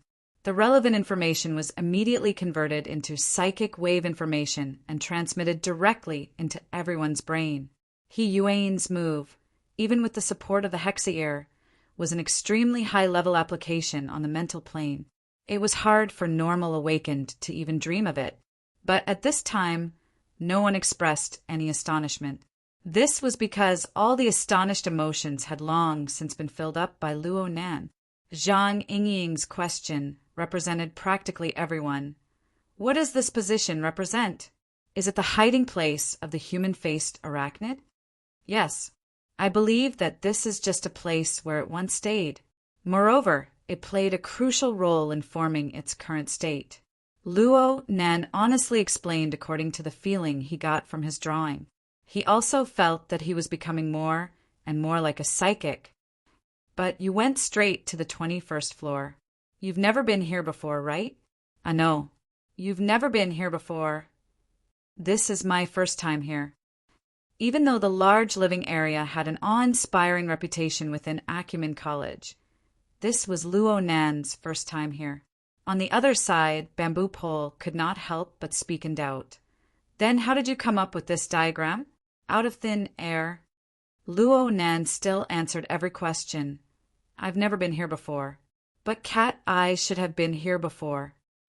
In an instant, everyone's gazes turned to Cat Eyes in unison. Chapter 77. Genius 1. Second, remember if you want to go? Sure, Net provides you with wonderful novels to read. Cat Eyes suddenly had a ridiculous feeling of absurdity as she faced everyone's gazes. Love, go, small, say, Net you guys are searching for the human-faced arachnid here. Do you know that there is a fellow who can snatch food from the mouth of the human-faced arachnid sitting right next to you? But in the end, she just replied blankly, I've been to the 18th floor and passed by this KTV, but I didn't feel any hexagram. Cat Eyes did not use the psychic wave network. Instead, she spoke directly. This made her feel that she was a bit closer to reality. No one could understand her current state of mind. Everyone thought back to Luo Nan's request for Cat Eye's help. Someone couldn't help but exclaim in a low voice, That's awesome. This is memory reading and subconscious digging. Lao Bai's dreamland technique? Old Bai's results are all messed up. How can it be so clear? Yes, it's completely graphic, so it's not easy to decipher. Hey, Kitty, does it feel good to be dug so deeply? Finally, there was someone who was concerned about Cat Eyes' condition. However, Cat Eyes responded with a 12-centimeter tall, slender root. With a howl, the one with the foul mouth knelt down, hugging his feet. Hiwain clapped her hands, getting everyone present to focus their attention. In any case, we must conduct an investigation. We must strive to understand the mysteries behind the growth of the human-faced arachnid strength. At the same time, you can also do some practice. The previous meeting had more or less produced some results. Hiwain convinced this group of ability users. In this situation where they were unable to sense the human-faced arachnid, they had to formulate a strategy around Luo Nan in order to guarantee their safety and effectiveness. Due to the lack of time, they had only made a preliminary design. There were many details that had not been perfected.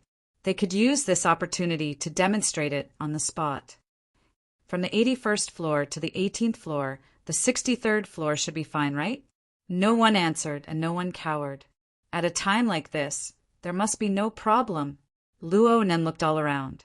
It seemed that he was the only one who didn't understand what was going on. That's right, when they were arguing just now, I was lost in thought. Currently, in the Limestone Water Village pub, there were a total of 12 members. Among them, the Black Wolf was heavily injured and unconscious, while the Black Beetle had long since left the team, leaving only 10 members. In addition, there were 4 professional bodyguards that Hiyuin had brought along. One of them was assigned to take care of Black Wolf, Shuele, and the others who were injured. This way, there were a total of 13 people. This was precisely the centralized mode that Hiyuin had always advocated. Of course, this mode didn't mean that everyone had to squeeze into the same elevator. The 13 of them were divided into 2 groups. Luo, Nan, Hiyuin, Zhang Yinying, the 3 bodyguards, and the Society's Cragburst. A total of 7 people walked through the elevator. The power to protect Luo, Nan was strengthened to the greatest degree. The other 6 people maintained a certain distance. They descended rapidly from the fire escape passageway and inclined surface of the outer wall of the building. They formed a resonance with Luo, Nan, and the others. The hexa-ear was used to maintain communication in the middle. In case they encountered an attack from the human-faced arachnid, or if Luo, Nan formed a clear response, they would quickly form an encirclement of support. The strategy was simple and crude, but it was very suitable for this temporary combination. Only the awakened could achieve such a direct method of advancement. Among them, Cat Eyes was nimble and lithe, as well as her long-range perception ability. She naturally became the scouting vanguard, and she was also one of the members that descended from the building. She shuttled back and forth amidst the interweaving lights and shadows of the building. The cold autumn night wind blew against her face. In the past, it would have been so carefree, but now it was unable to blow away the knot in her heart. Cat Eyes was still hoping that she would be far away from Luo Nan. The situation of being bound and restrained would take a turn for the better, but when she deliberately dashed forward, putting a distance of 100 meters between them, the incorporeal chains continued to exist. Some of the chains were even buckling together. They made a clicking sound that was neither too fast nor too slow, that only she could hear. She could not help but tremble with every sound that rang out. Although the physical distance was pulled apart, she was clearly getting closer and closer to the master of the chains on the mental plane. It was absolutely not an emotional distance. Instead, it was a terrifying magnification and distortion. Luo Nan's current state of mind was tranquil and slightly depressed. From Cat Eye's perspective, it was like the gray clouds of the desert sky were pressing down on her head. She unconsciously felt a bit suffocated. She seemed to be able to hold on for now, but she did not dare to imagine what would happen to her if Luo Nan became irritable and furious. "Kitty, you're rushing forward too much," Zhang Yinying reminded her through the hexa-ear. Cat Eyes snorted to herself. Her tall and slender roots drew a long mark on the glass wall, stopping her downward momentum. She speculated maliciously in her mind. Did Luo Nan tie up this Zhang Yinying long ago? Did she wag her tail and beg for pity? Does Her Majesty Empress Wu know about this? But soon reason and her senses simultaneously told her that this was clearly not the case.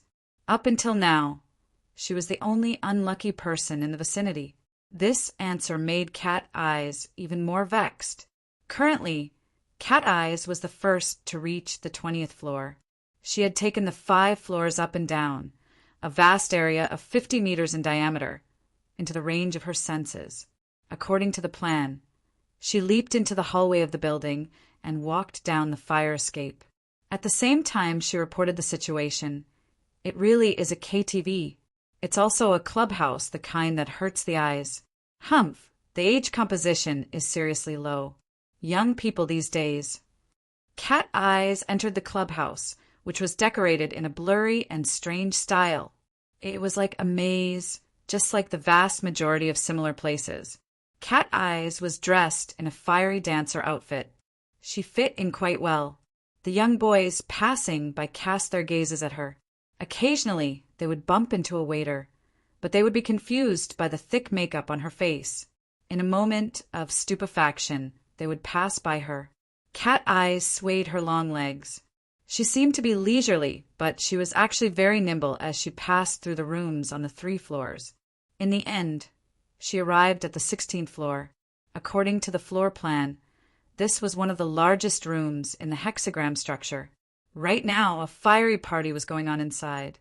Although she did not enter the room, her sight, hearing, and smell had already clearly reproduced the situation inside with her long-range senses. Cat eyes lazily transmitted. No ability users have been discovered. Do you want to do an on-the-spot investigation? This time it was Wayne who spoke. Don't destroy the scene. Wait until Mr. Luo arrives before handling it. Just as the call ended, someone swayed over from behind. It was a young lad. His age could not be over 20, but it was clear that he was very experienced. He pretended to be dizzy and simply reached out with his hand to touch Cat Eyes' perky buttocks. However, when he was 2 centimeters away, the young drunkard felt a pain in his wrist. He inexplicably swung his body to the side and slammed into the wall with a bang. The young drunkard was in a daze. Just as his anger was rising, he was suddenly dumbfounded. Cat Eyes was silently leaning against the wall to the side. The sexy curves in the tight sequined dance costume, the long legs wrapped in black stockings, and the thin and tall legs that stretched the soles of her feet, together with the wall and the floor, naturally formed a soul-stirring shape. Her casually scattered, short, curly hair covered a small half of her face. Her fiery red lips faintly opened and closed, forming a smile that was not a smile. "Little brother, do you have a cigarette?" The young drunkard immediately forgot about his previous encounter. He chuckled foolishly. "I don't have any on me, but I do have some inside. Our Mystic Arts Research Society does this. Let's go together." He reached out with his hand to touch Cat Eyes' towering chest. However, what welcomed him was the world spinning once more. This time his head slammed into the wall and he immediately fainted. Chapter 78. Genius 1. Second, remember if you want to go. Speak Net, providing you with wonderful novels to read. Cat Eyes exerted her strength ingeniously.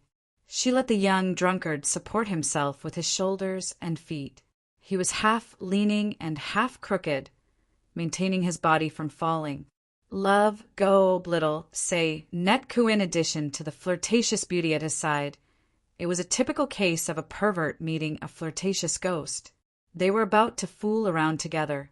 The waiters that passed by occasionally cast curious glances at them at most. They didn't have any other reactions. Cat Eyes just waited at the door.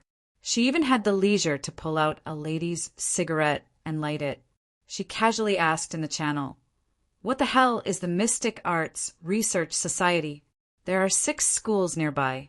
There are 4 societies with the same name. The Mystic Arts has been quite popular in recent years. The figure just now was a variation of the Star of David. It doesn't seem like a coincidence. Bamboo Pole, who was in charge of intelligence work, indicated for Cat Eyes to lift up the drunkard's face. He gave her a face recognition and soon came to an answer. Huang Bingjin, Acumen College's Mystic Arts Research Society officer. He's a rich second generation. Acumen College. Zhang Yingying let out an unclear laugh. Unfortunately, no one besides Luo Nan understood. Bamboo Pole continued. In addition, I discovered something amazing in the club's database. Take a look at what it is, a contact list. They're all female students. The information is complete. The types are plentiful. There's everything you need. Wow. A strange silence appeared in the channel until Crag Burst, who was next to Luo Nan, cursed and revealed the secret. They're charging by the head. Bamboo Pole, why don't you go die? Crag Burst was a 2-meter tall brawny man. He had spent nearly 10 years in the military. His temperament was a bit coarse, but he was an extremely good choice for a bodyguard and shield. It was because of his military background that he was the most respectful and cooperative towards Wayne. Love, go, little, say, Netkahi instinctively glanced over, but Wayne's expression didn't change. It was as if she hadn't heard a thing. Bamboo Pole didn't forget about proper business in the private channel. The database contains the agreement signed between the club and Acumen College's Mystic Arts Research Society. You can see that the club was renovated 4 years ago in accordance with the design requirements of the society. At the same time, this club is also a big financial backer of the club. The funds listed in the public accounts are more than 7 figures every year, and it's even more unclear in private. The elevator had already reached the 16th floor. Unlike Cat Eyes, this group of people was too big of a target. The waiter came over early to inquire about them. He Wayne ignored him and directly asked Luo Nan, "Mr. Luo?" Luo Nan raised his head and looked at the strange and indistinct clubhouse space. The basic characteristic of the coating on the outer wall was that it was made up of peculiar tree vines and decorative designs that encircled the mysterious circular structure of a magical array. The dim, dark red streams of light were like solvents entering tubes in a laboratory. They passed through the vines and patterns on the wall and traveled among the seemingly independent magic circles. Luo Nan looked for quite a while before speaking in a low voice. "The lighting effects here are quite interesting." The waiter clearly saw who was standing in the middle of the crowd and immediately revealed a standard smile. "The style of our clubhouse was planned and designed by a professional mysticism team in order to bring our customers a brand new and special experience." Luo Nan interrupted the waiter's cliché. "Prepare a private room for us. Also, are the members of the Mystic Society still in 1613? Luo Nan was referring to the room that Cat Eyes had locked onto. The waiter nodded, and Luo Nan headed over there. He Wayne ordered the 3 bodyguards to wait in the private room first. Zhang Yingying had the waiter prepare a fruit platter and red wine. She had the appearance of meeting a guest before having fun. At the same time, He Wayne issued an order on the psychic wave network. Octopus. Hallucinogen. Several seconds later, a young man wearing a funny cartoon t-shirt and a jacket came out from a nearby restroom. He greeted Cat Eyes, who was waiting outside 1613, and directly pushed open the door to enter. Cat Eyes grabbed the young drunkard next to her and entered the private room right behind him. The overall structure of 1613 was an extremely standard circular shape. The dazzling projection equipment in the center was designed in the form of a very peculiar lampstand. Right now, it ignited with an ambiguous pink glow, smearing the dusky room into an even more chaotic mess. There were no sofas, chairs, or the like in the private room. There were only a few soft cushions. Everyone was casually sitting on the ground. There were 20 to 30 people playing and accompanying.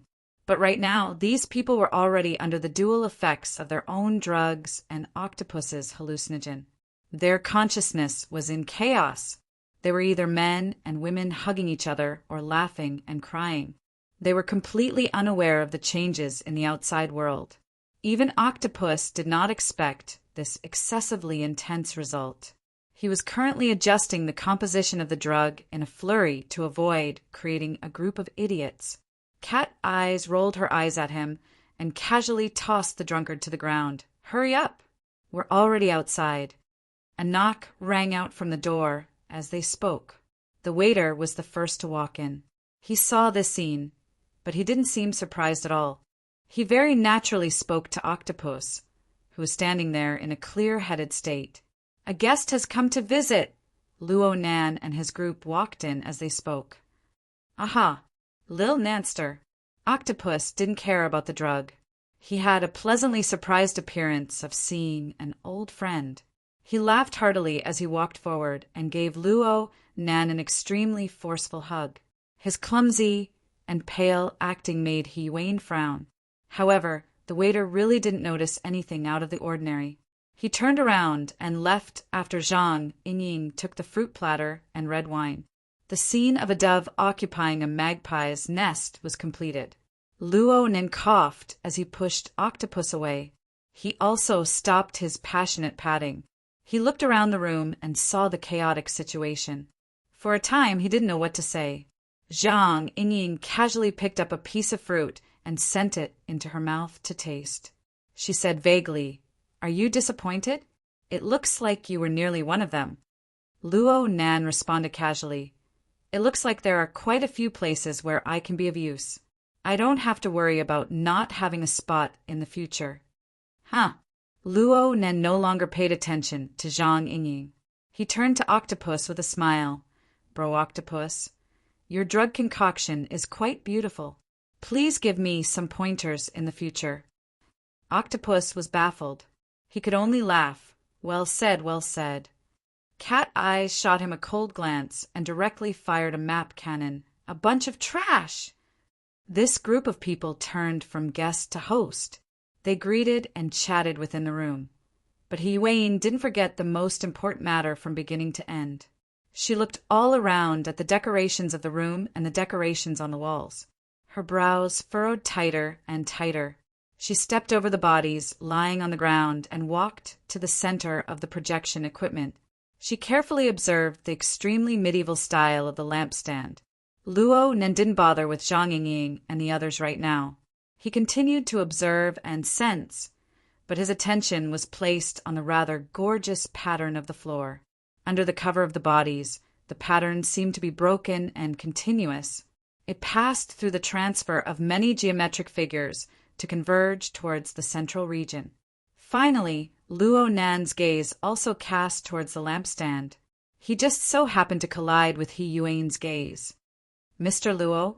Luo Nan nodded towards her. The human-faced arachnid should have appeared here before.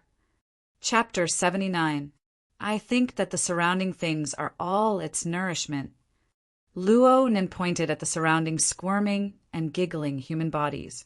The human-faced arachnid really did have a special fondness for these negative emotions and desires. He hesitated for a moment before continuing to speak. There are also these patterns. They count as magical arrays. I know very little about the mystic arts. Are there any that I'm good at? Zhang Yingying immediately raised her hand from behind. Does my experience with tarot cards count? Hiyuan saw that Luo Nen wanted to say something, but hesitated.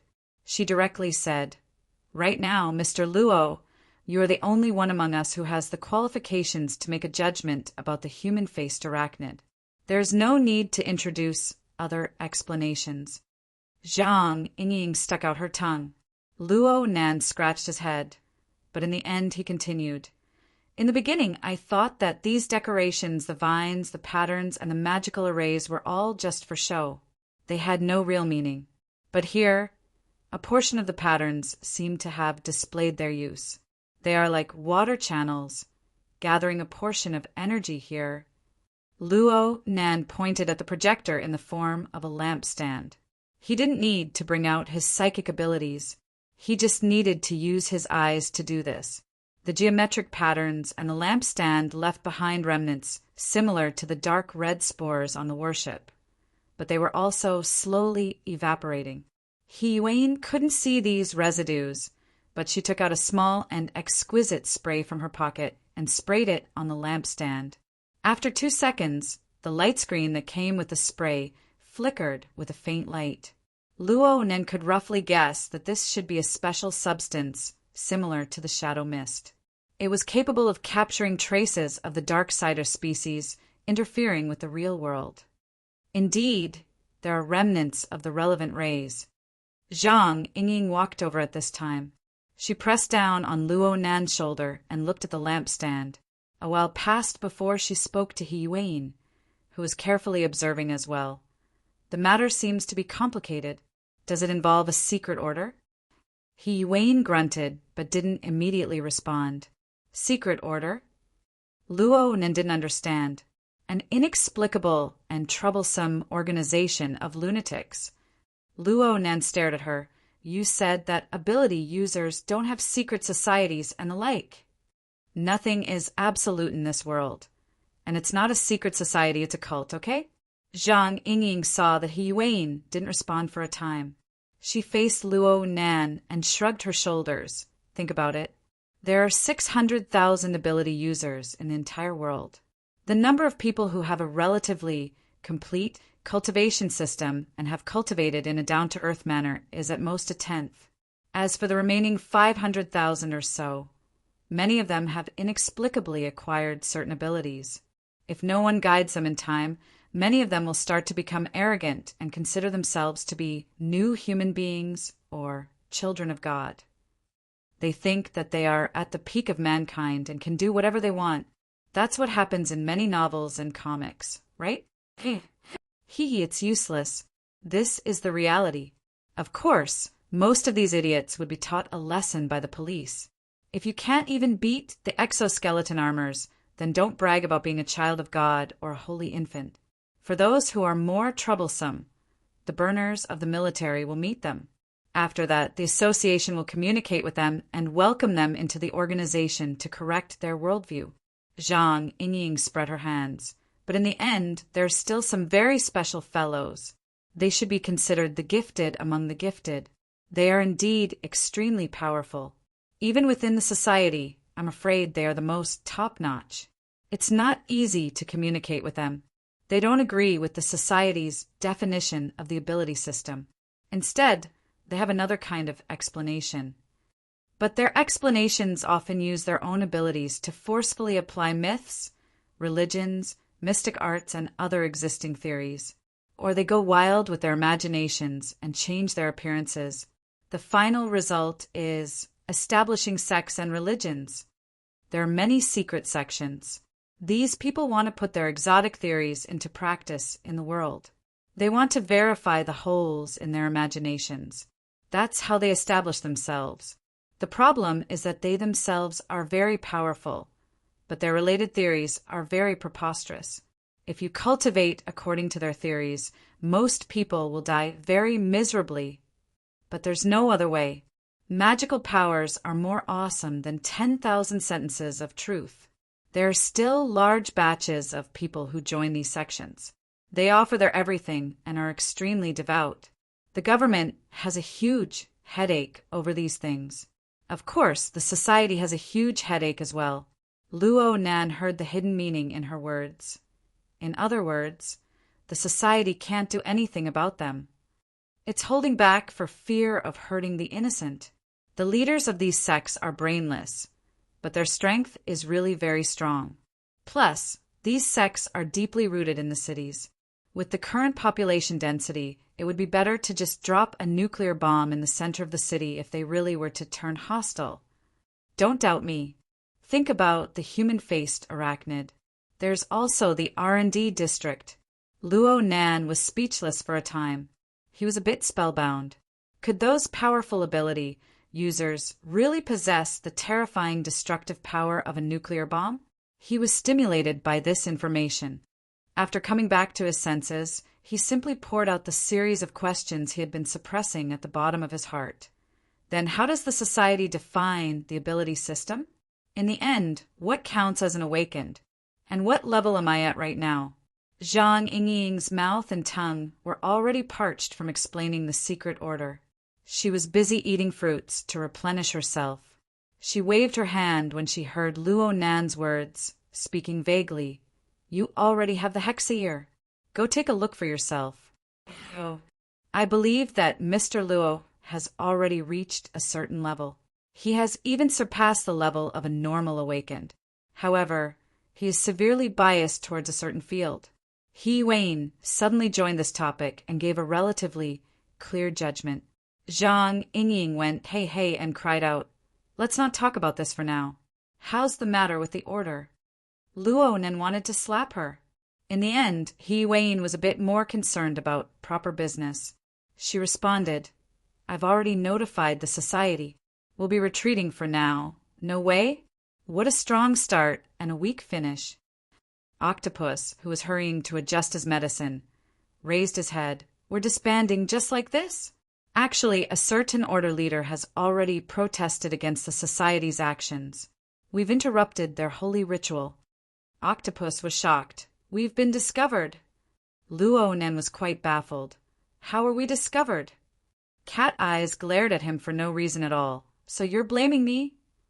Zhang Yingying's attention was focused elsewhere. Holy! Ritual? Here? She simply tossed away the fruit platter, spread her hands, and laughed out loud. She didn't know who was the one who said things like fear of harming the innocent just now. He Wayne responded in the calmest manner towards the different reactions of the people in the room. There's no reasoning to speak with those order leaders, and the methods of the secret order really do exceed common sense. In any case, we're dealing with the human-faced arachnid, not the secret order. This operation is halted, and we're retreating. I will compile all matters into a brief and submit it to the society. It will be sent to everyone's hands. The speech this time was conducted through the psychic wave network. Immediately, the encrypted channel was filled with sighs and strange cries. Zhang Yingying raised her eyebrows. This order leader has jumped quite high. Are you sure they aren't colluding with a human-faced arachnid or something? What's their name? Show us. He Wayne didn't say anything. She just tilted her head and indicated for Zhang Yingying to look at the center of the room. There was a projection device in the shape of a lampstand. It was unknown when, but the burning pink glow of the lampstand had already disappeared. Instead, a new image appeared on the two sides of the edge. There were two sets of thin chains hanging down, each pulling a flat plate. One plate was black and the other was white. They were symmetrical and hung motionless in the air, forming the classic form of a scale. At this moment, Zhang Yingying grinned. She wanted to say something, but she didn't open her mouth in the end. Instead, Octopus let out a low cry. Chapter 80. Luo Nan looked at the group of people who were either shocked or had serious expressions. This time, Luo Nan didn't ask any more questions. He directly searched the Hexa-ear for an answer. Through a mental search, the standard answer quickly jumped out. The Order of Justice was one of the 3 world-level secret orders. It was also the only secret order known to the world that worshipped a holy object. It didn't have a clear inclination towards worshipping a personified god. The highest leader of the order was called the First Ablatum. The holy object of the order was called the Scales of Truth. Its basic teachings were extremely vague. There were only a few words: the fairness of the world, the justice of truth. Within the order, they were passionate about sacrificial rituals.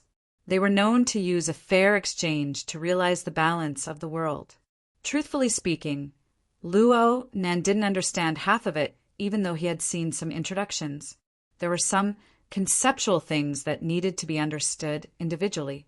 At this time, He Wayne officially issued the order to retreat. After coming out of the private room, the temporary team had disbanded. He Wayne was still extremely strict. She informed every member that they shouldn't linger near Sky Capital Water Village until the society came up with a new opinion. It was best not to act alone. Although the human-faced arachnid had been heavily injured by her format of fire, and it might not be able to launch its next wave of attacks in a short amount of time, ability users who were alone were clearly the best tonic for it. Oh my, I'm in such a sorry state. Bamboo Pole let out a sigh and said, "Good night, everyone," before logging off. The other avatars in the encrypted communications channel disappeared, one after the other. Luo Nan took the initiative to call out to Octopus. He added this drug concoction expert as a friend, ready to ask for help at any time. At the same time, he sent a request to Cragburst and Cat Eyes. Cragburst was very straightforward and responded very quickly, but Cat Eyes snorted coldly and just left. Luo Nan shrugged. He could feel that Cat Eye's attitude towards him had become increasingly vile after they completed the psychic drawing together. Hey, be careful. Cat Eyes holds a lot of grudges. Octopus had a pretty good impression of Luo Nan. He patted Luo Nan on the shoulder and left with Cragburst. Luo Nan felt quite innocent. What did he do to Cat Eyes? The initial backlash was caused by Cat Eyes using her ability to spy on his psychic process, summoning the heavily chained crow to counterattack. Or could it be said that the psychic senses of an awakened made her feel that a piece of her information had been dug out? You must have been too rough. Zhang Yingying giggled as she patted his back. Don't be fooled by Cat Eyes' flirtatious appearance. In fact, I've never seen her have a boyfriend since she joined the guild. Maybe she's a reserved old virgin? Was this a joke a woman should make? Luo Nan was disinclined to pay attention. It was He Yuan who turned around and unexpectedly joined the conversation. Mr. Luo, regarding the matter of cat eyes, your previous etiquette was a bit inappropriate. In the process of creating the psychic diagram, Mr. Luo should have probed and used cat eyes' memories and subconscious. In a certain sense, this constitutes an infringement on her free will. Of course, Mr. Luo must have done it unintentionally, but it would be better to apologize afterwards. Luo Nan went, a bit embarrassed. He Yuan continued to supplement his general knowledge in this area. As a spiritually strengthened ability user and psychic, Sir Luo will definitely encounter similar problems in the future. However, you just need to remember one thing. Ability users are extremely sensitive to free will, so prior communication and subsequent explanations are extremely necessary. Naturally, Luo Nan humbly accepted the teachings. At this moment, he thought of the evaluation that was interrupted by Zhang Yingying. It seemed that if he didn't clarify the situation now, he wouldn't have a chance today. Sister He, you said I'm seriously biased. He Yuan also thought of this matter. After a moment of silence, she said, if I were to evaluate Mr. Luo's ability on the mental plane, I would look at it from the effects of dealing with the human-faced arachnid. I will give you a C+, or even a B-. However, your body can only be an F, nothing more. Zhang Yingying laughed and said, it can't be any less, and I'll be a cripple. The corner of Luo Nan's mouth twitched. His body shouldn't be at this level. He had been training for many years. His toughness and agility should be above average. He Yuan coldly shot a glance at Zhang Yingying and solemnly said, the consequences of a serious imbalance between the mind and the body are 100 times more serious than being crippled. Be it the military or quantum holdings, there are countless bloody examples. The reason why I'm doing this is that I hope Mr. Luo can take this seriously. Zhang Yingying was unable to continue laughing.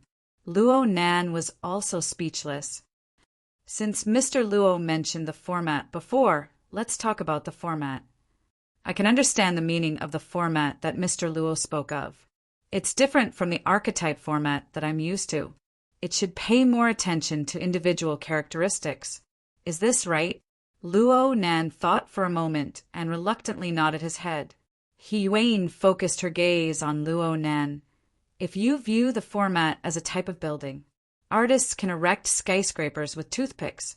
Designers can complete a complete set of blueprints on the computer.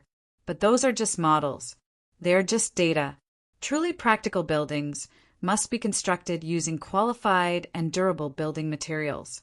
After all, the first essence of a building is practicality.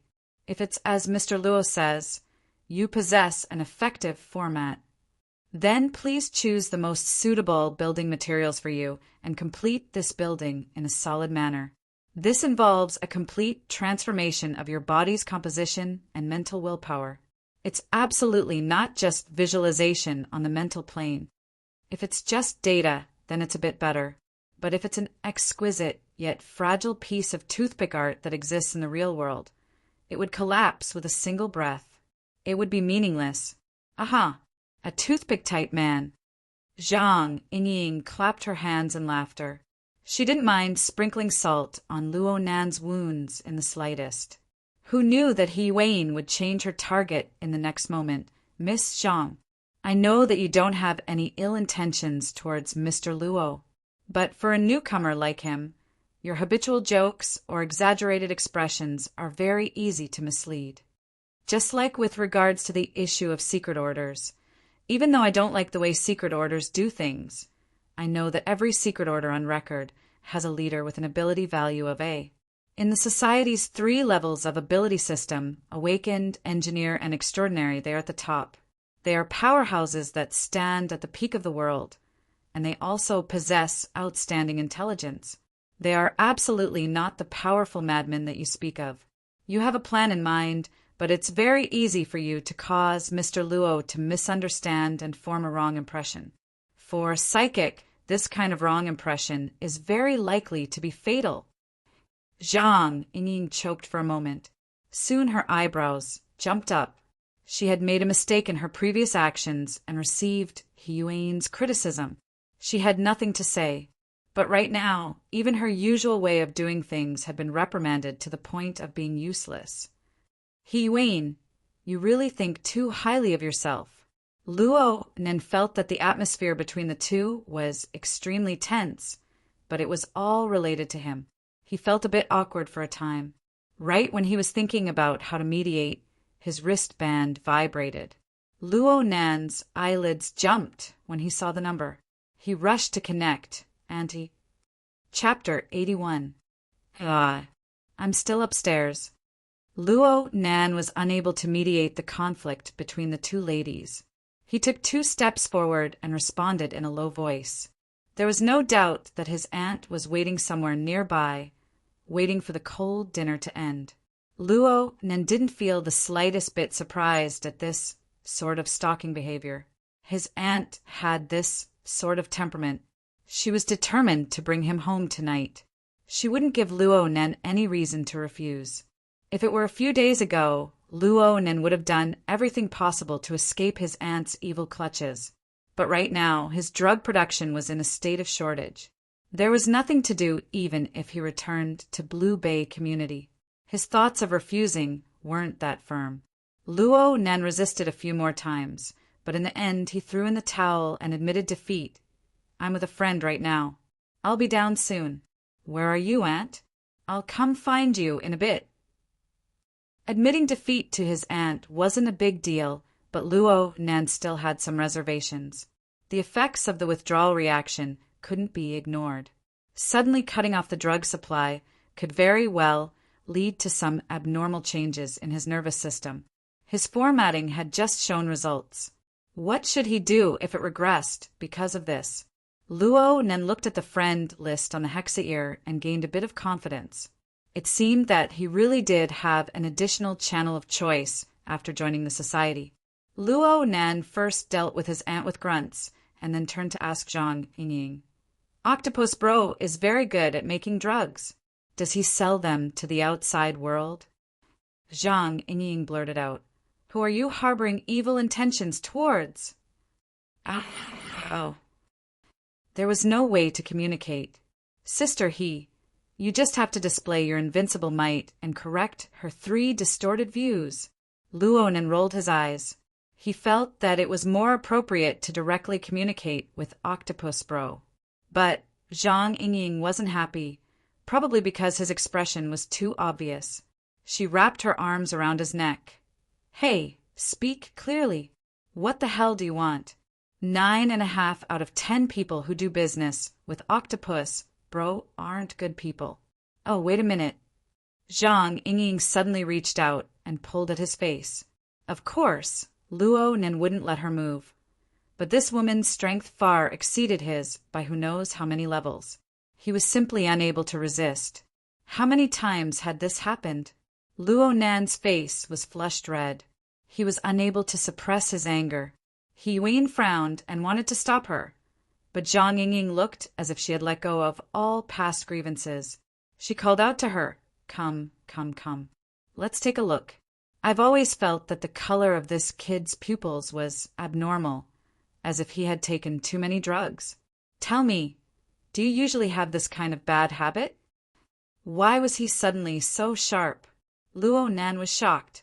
He forgot to struggle, and Zhang Yingying forced his eyelids open. However, what could she see under the dim lighting of the clubhouse? Hiyuan pulled Zhang Yingying's arm and said in a low voice, Stop fooling around. We haven't left the church's territory yet. Luo Nan finally broke free from Zhang Yingying's grip, but he still clenched his teeth in depression. What was up with this woman's monstrous strength? In the eyes of an awakened, was his body so weak that it was close to being crippled? He secretly swore that he would communicate with Zhang Yingying again after he achieved the balance of his body and mind and truly became an awakened. In any case, after Hiyuan's interruption, Zhang Yingying didn't pursue the matter of him taking drugs. Luo Nan didn't want to stay with Zhang Yingying for a while.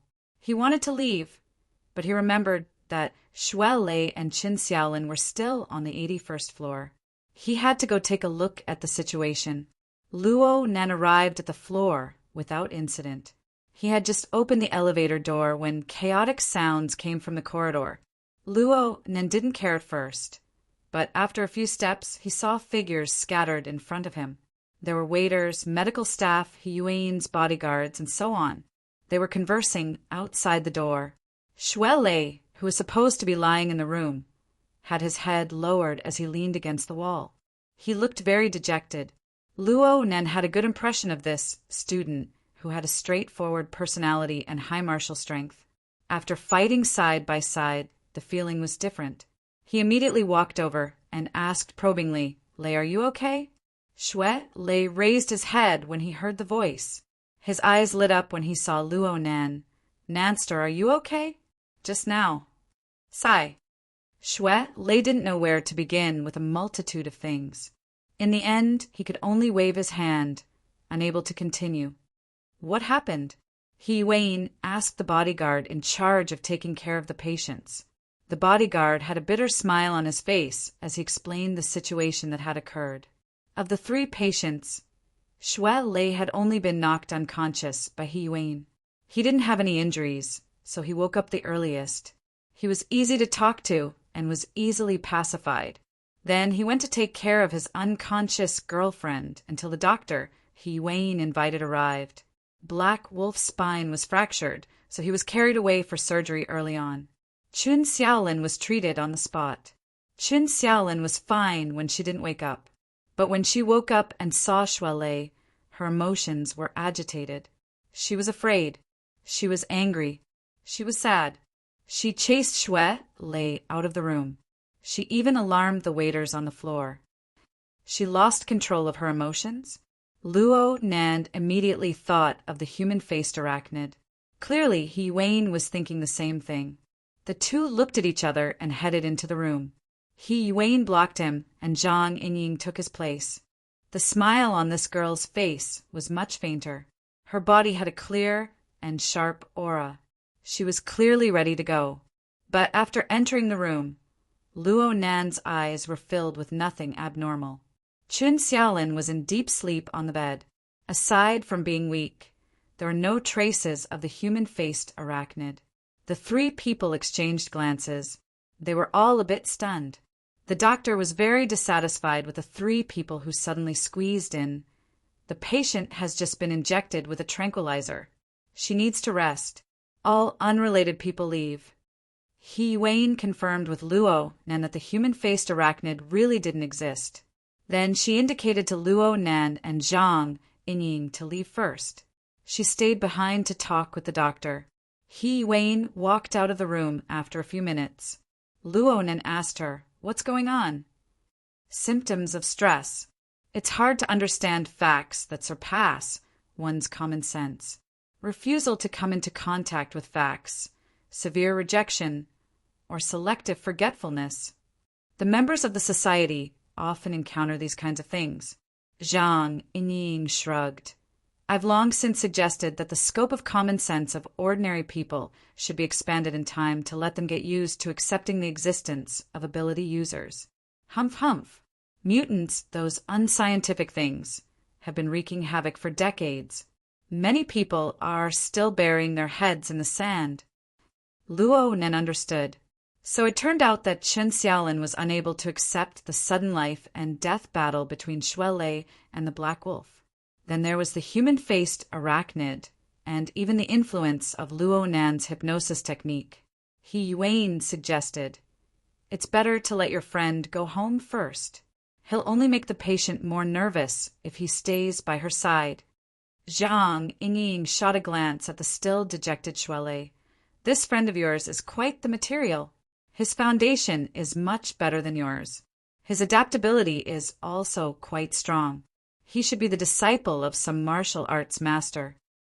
Luo Nan approved of this conjecture. Lei's reaction in the elevator was truly admirable. He even suspected that this big guy should have an intuitionistic response to the threat of the human-faced arachnid. However, Zhang Yingying was serious for less than 10 seconds before she began to run her mouth again. This pair is clearly bragging.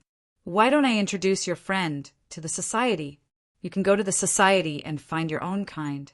This kind of sunny and strong man is definitely more popular than some toothpick guy. Luo Nen glared at her and asked He Yuan about Qin Xiaolin's treatment situation. Then he walked towards Shuelei. Senior's sister, Qin, doesn't have any problems.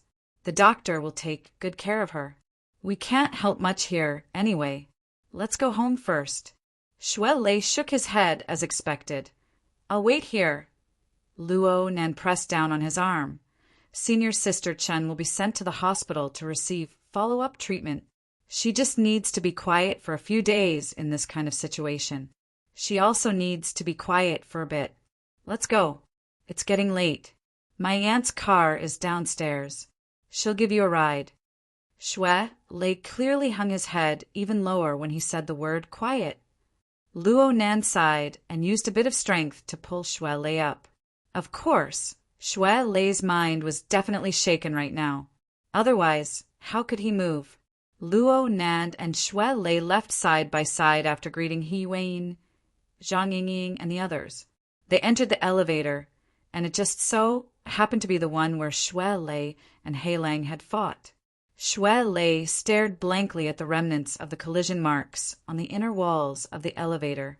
He suddenly spoke. You guys aren't normal people, right? You're not either. It's fate. Chapter 82. Luo Nan's consciousness was like a pearl that had sunk into the cold depths of the sea. It was like a lonely star that hung in the dark void.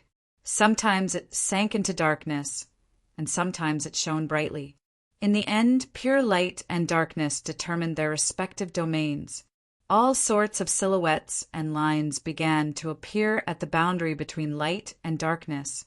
Pillows, bedside cabinets, table lamps, desk.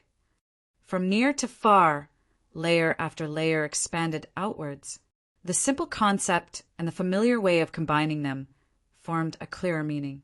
Luo Nen made a judgment. He was in his own room, but he wasn't in the apartment in Blue Bay Community. Instead, he was on the east side of the second floor of his aunt's house. He had lived there for 5 years. Even more thoughts poured into his mind. Gear, human-faced arachnid, explorer society. He Yuan, Zhang Yingying, Xie, Junping, all sorts of images and clues interweaved to form a complete chain of cognition. Luo Nan finally found the node before he lost consciousness. The operation at Limestone Water Village pub had stopped. He sent Shuelei home. Then, he seemed to have fallen asleep in his aunt's car. Then, what time was it? Just as this thought stirred, the wristband on his wrist, the table lamp clock on the bedside cabinet, and the flexible e-ink screen within the notebook all lit up at the same time. 2:27 in the morning. Haha. Luo Nan suddenly opened his eyes and sat up. But then his waist, thighs, and calves transmitted a feeling of tightness and soreness. His calves were as hard as iron and stone. They were cramping. Luo Nan sucked in a breath of cold air. He crossed his legs and kneaded them. It took a long time for him to recover, but his fingers and toes felt swollen and numb. His blood and energy were stagnant and blocked. His stomach and intestines were convulsing, making his throat feel a bit nauseous. This was without a doubt a withdrawal reaction. Such a situation was within Luo Nan's expectations. He composed himself and did his best to ignore it. The AI system sensed his continuous movements and confirmed that the owner of the room had woken up. The system had no intention of going back to sleep and automatically turned on the wall lights. Luo Nan turned his head to look all around. Various furnishings appeared in his field of vision. They were exactly the same as what he had sensed on the mental plane. Of course, the most important thing was that the current time was 2:29 p.m.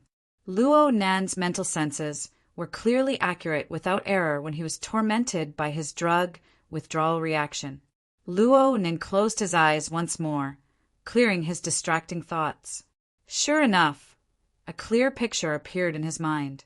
The range wasn't very far. When it passed through the room and reached the corridor, it became dark and indistinct. It had already reached its limit. Calculating, It was about a 5-meter radius. Compared to Cat Eyes' long-range perception, it was nothing at all.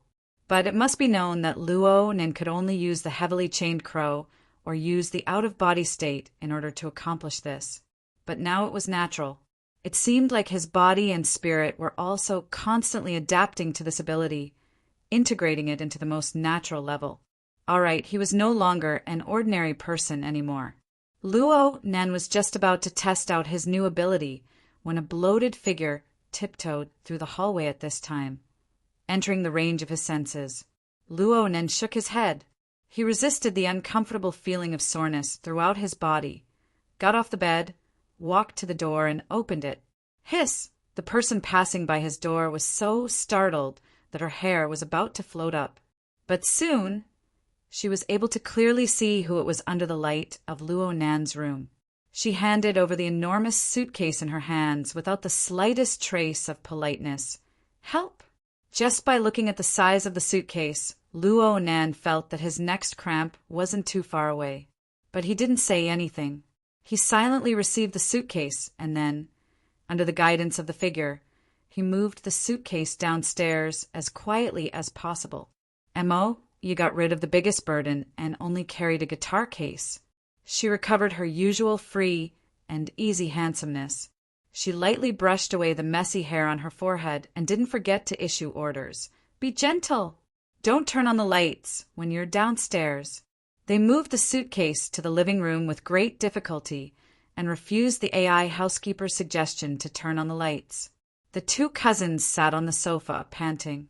Mo was Luo Nan's older cousin. She had an explosive figure, but she was used to wearing gender-neutral clothing. She was fortunate enough to inherit her father's handsome appearance. She wasn't like her mother, who had an average appearance. She had undergone a genetic mutation, growing to a height of 8 meters. She was currently the tallest person in the family. Right now, she was dressed in cowboy attire. Her legs were crossed, but her top leg was crossed over her knee, forming a smooth and proper large triangle. Her skin-tight jeans wrapped around her, revealing the fine and powerful lines of her body. It was enough to make over 70% of the girls scream and call her handsomeness.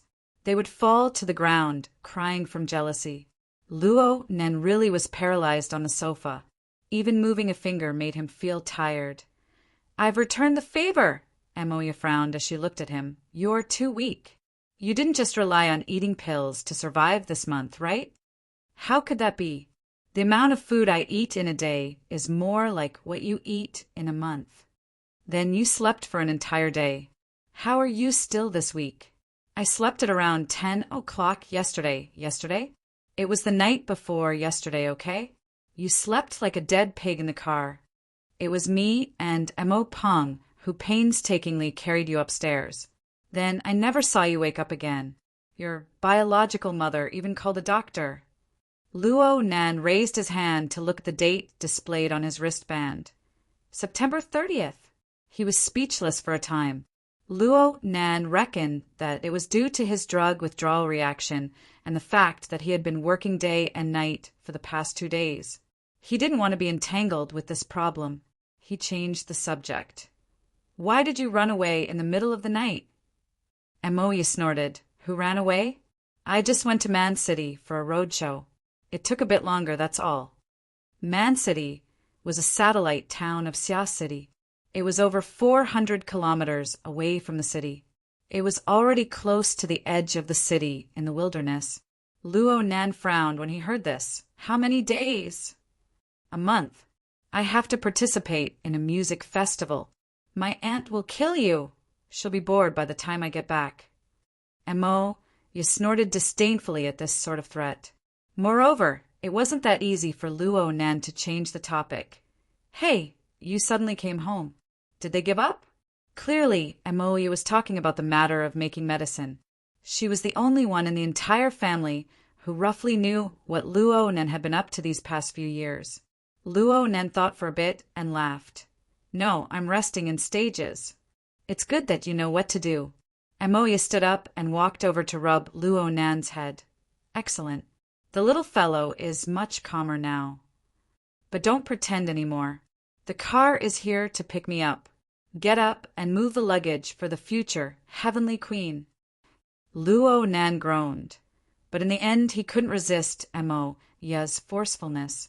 He lifted the luggage once more and moved it outside like a thief.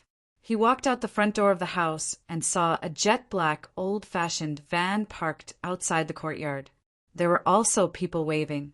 Though the sky was dark, Luo Nan was able to confirm that they were members of Mo Ye's band. This group of people, with great difficulty, Luo Nan stuffed the enormous luggage into the van that was already filled with musical instruments and people. Mo, you could probably only sit on her own luggage. But Mo, you didn't mind this at all. She gave Luo Nan a hug very straightforwardly. "Do your best, bro. You can do it. Do your best, too. Great heavenly queen." The old-fashioned van's lights turned on, and it gradually drove out of the community. Luo Nan sent Moya off with his gaze, continuing to work hard for her dream. Chapter 83. Luo Nan had become a porter. His back was sore, and his limbs were weak. His cramped calf showed signs of relapse. Under these circumstances, he was too lazy to even go up to the second floor. He walked to the living room and collapsed on the sofa. He didn't want to move at all. His body was half crippled, but his heart was inexplicably happy. He chuckled as he lay on the sofa. Luo Nan also saw himself when he saw Moya like this. It sounded a bit painful, but to have a dream and to be on the path of pursuing it was something worth cherishing. Moya's dream was to create a world-class band and to become the fully deserving lead singer of the Queen of Heaven. Up until now, her band had already gained a bit of fame in Xia City. They had also held 2 small-scale concerts and had begun to attract the attention of music companies. Perhaps she was still far from her ultimate goal, but when she sat in that crowded little box of goods and drove towards the music festival in Mantown, she was advancing on the road towards her dream of becoming a heavenly queen. Luo Nan had once been very envious of Moya. They were both chasing after their dreams, but he spent 5 years of time without seeing any substantial progress. Luo Nan's dream was to let his grandfather's formatting theory defeat Yen Hong, that shameless distorter and plagiarist. He wanted it to be accepted by the world, become a prominent study, and restore the honor it deserved. This wasn't easy. Yen Hong had already fallen, but Quantum Corporation, one of the top 3 companies in the world by market value, possessed the results. They used this foundation to develop the Deep Blue platform, created the burners, and changed the entire world. This supergiant was a nearly insurmountable obstacle that lay across the road ahead. If Luo Nan wanted to break through it head-on, he would need to become the apex scholar, possess the apex academic status, and have the support of the corresponding capital power. He would need to continuously produce superior results. With his age and accumulation, was this a goal that could be achieved within a few decades? Plus, Luo Nan wasn't a gifted researcher. He had stumbled with even the most basic replication experiments in the past 5 years. His accumulation of theory was pitifully small. He used himself as a guinea pig. It looked very decisive, but so what if he succeeded? At most, he would be a large lone piece of evidence that wouldn't be recognized. At most, some organizations would be interested in him, mulling over slicing him up for research. Luo Nan knew of insurmountable obstacles, but he rarely thought about them. Thinking too much would cause him to collapse. At that time, he felt like he was wandering at the intersection of a highway. Staring at the traffic, he felt envious, but he couldn't blend in at all. Moya and the others still had a container truck, but what he had was just a small body sculpted from medicine. He didn't even have the qualifications to go on the road. But now, the situation had taken a miraculous turn. Luo Nan's consciousness focused on his left ear. There was a small and exquisite electronic device stuck to his ear canal. The hexa ear. This little thing from the Wilderness Explorers Association had a miraculous function, but only those with a certain level of strength could activate it. Moreover, depending on one's strength, the level of the function would be different. Luo Nan needed to activate the heavily chained crow the moment he first came into contact with it. Only then was he able to realize the functions on the computer level.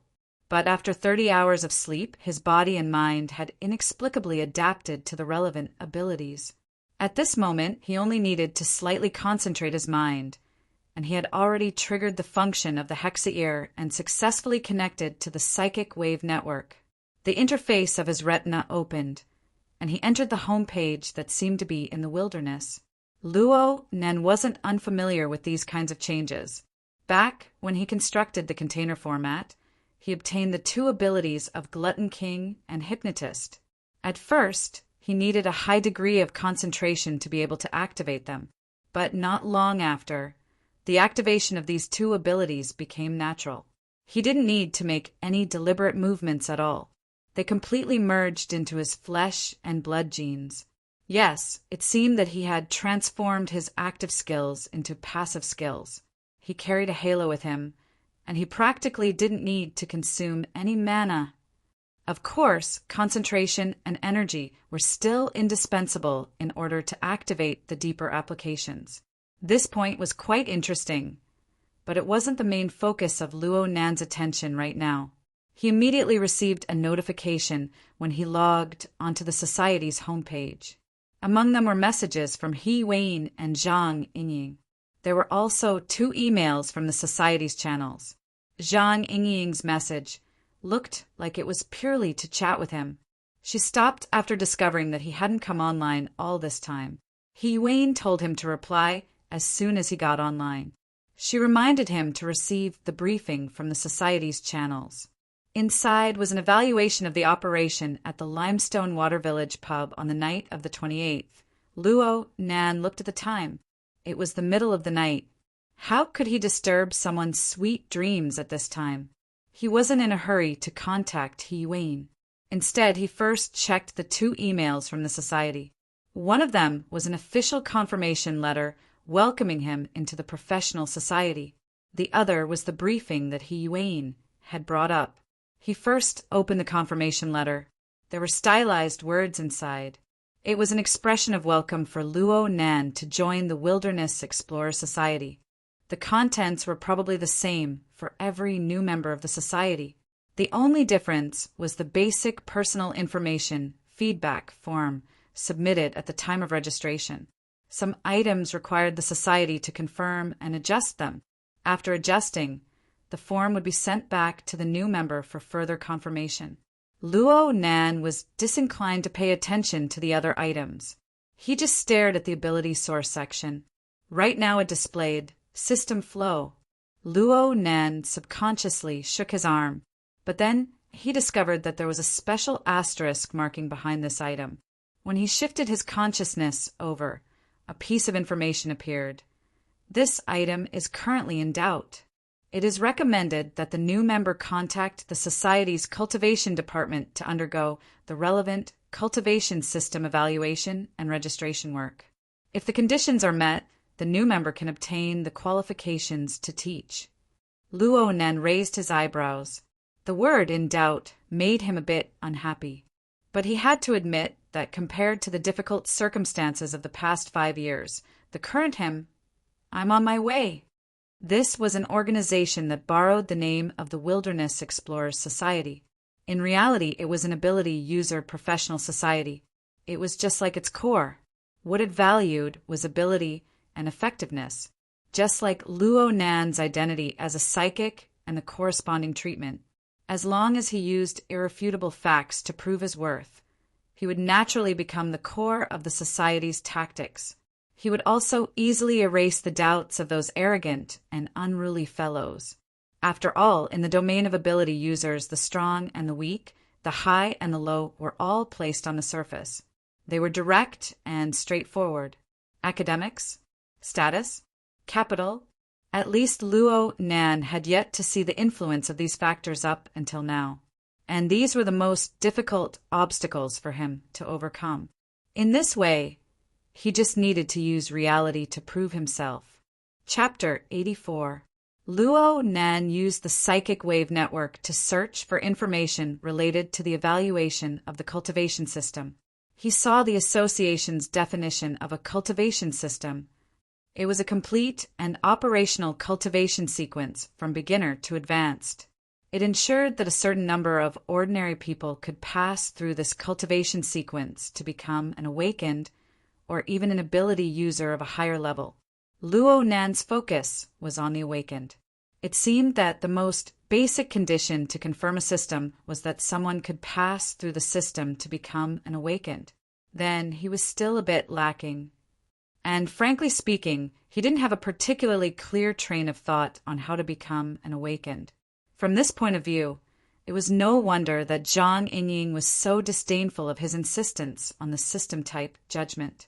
Of course, Luo Nan didn't believe that this was a flaw in his grandfather's theory.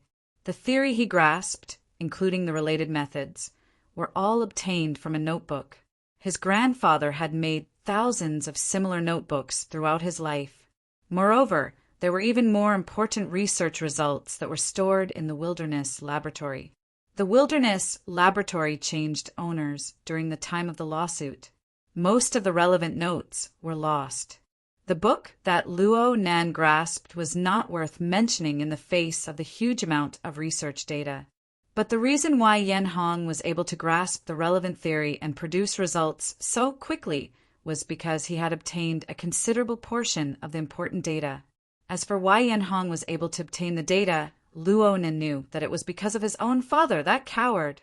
During the most critical stage of his grandfather's lawsuit, the coward took out his grandfather's research results without authorization.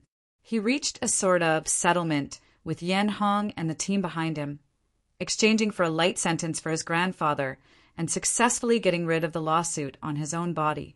But in reality, his grandfather's schizophrenia was already extremely serious. It was impossible for the court to make a particularly harsh sentence. In the end, that coward was only trying to get rid of his own crime. This was a betrayal. Luo Nan firmly believed.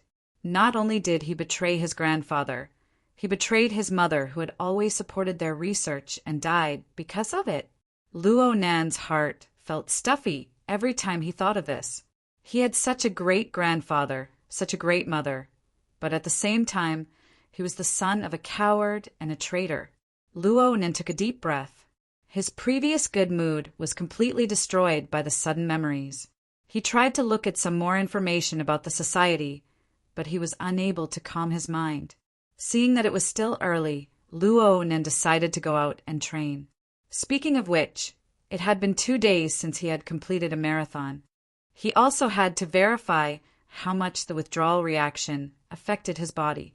Luo Nan stood up and was just about to change his clothes when a new message suddenly came from the psychic wave network. It was a direct call. "Mr. Luo." Sister He?" Luo Nan looked at his watch. It was just past 3 in the morning. It seemed that He Wayne was also a person who didn't sleep much. "You didn't come online the day before. You seem to have entered a deep sleep state?" I slept for 30 hours.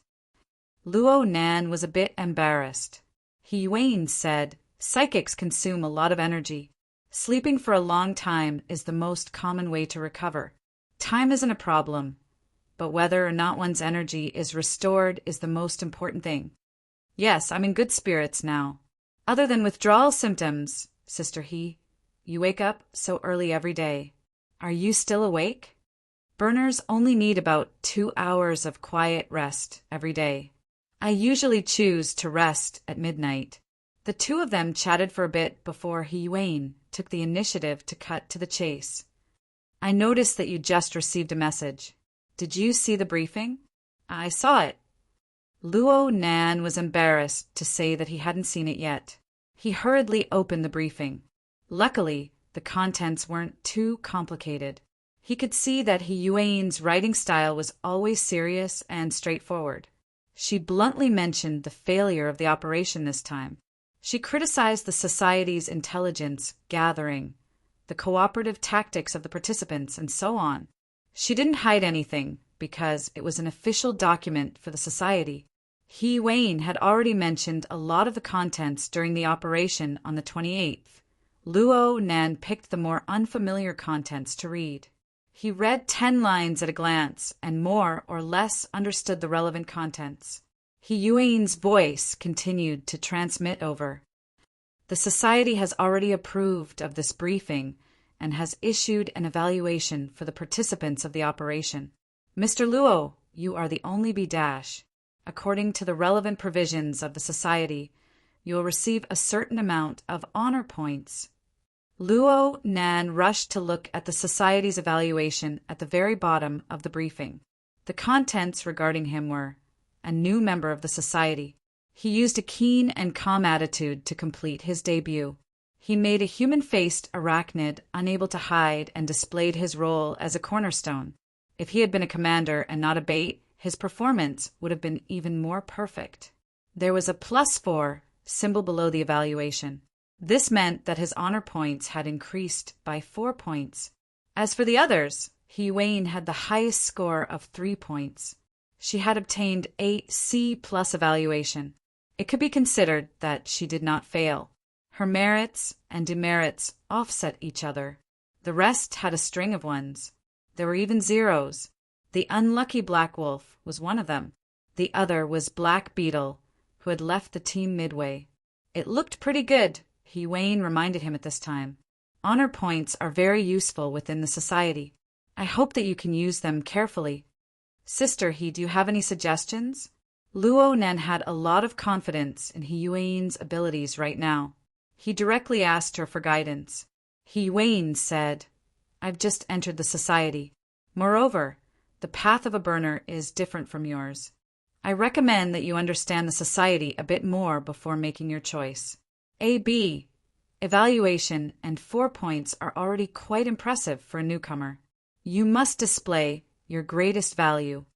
Luo Nan naturally received the advice, and the B- evaluation made Luo Nan think of He Yuan's evaluation that night.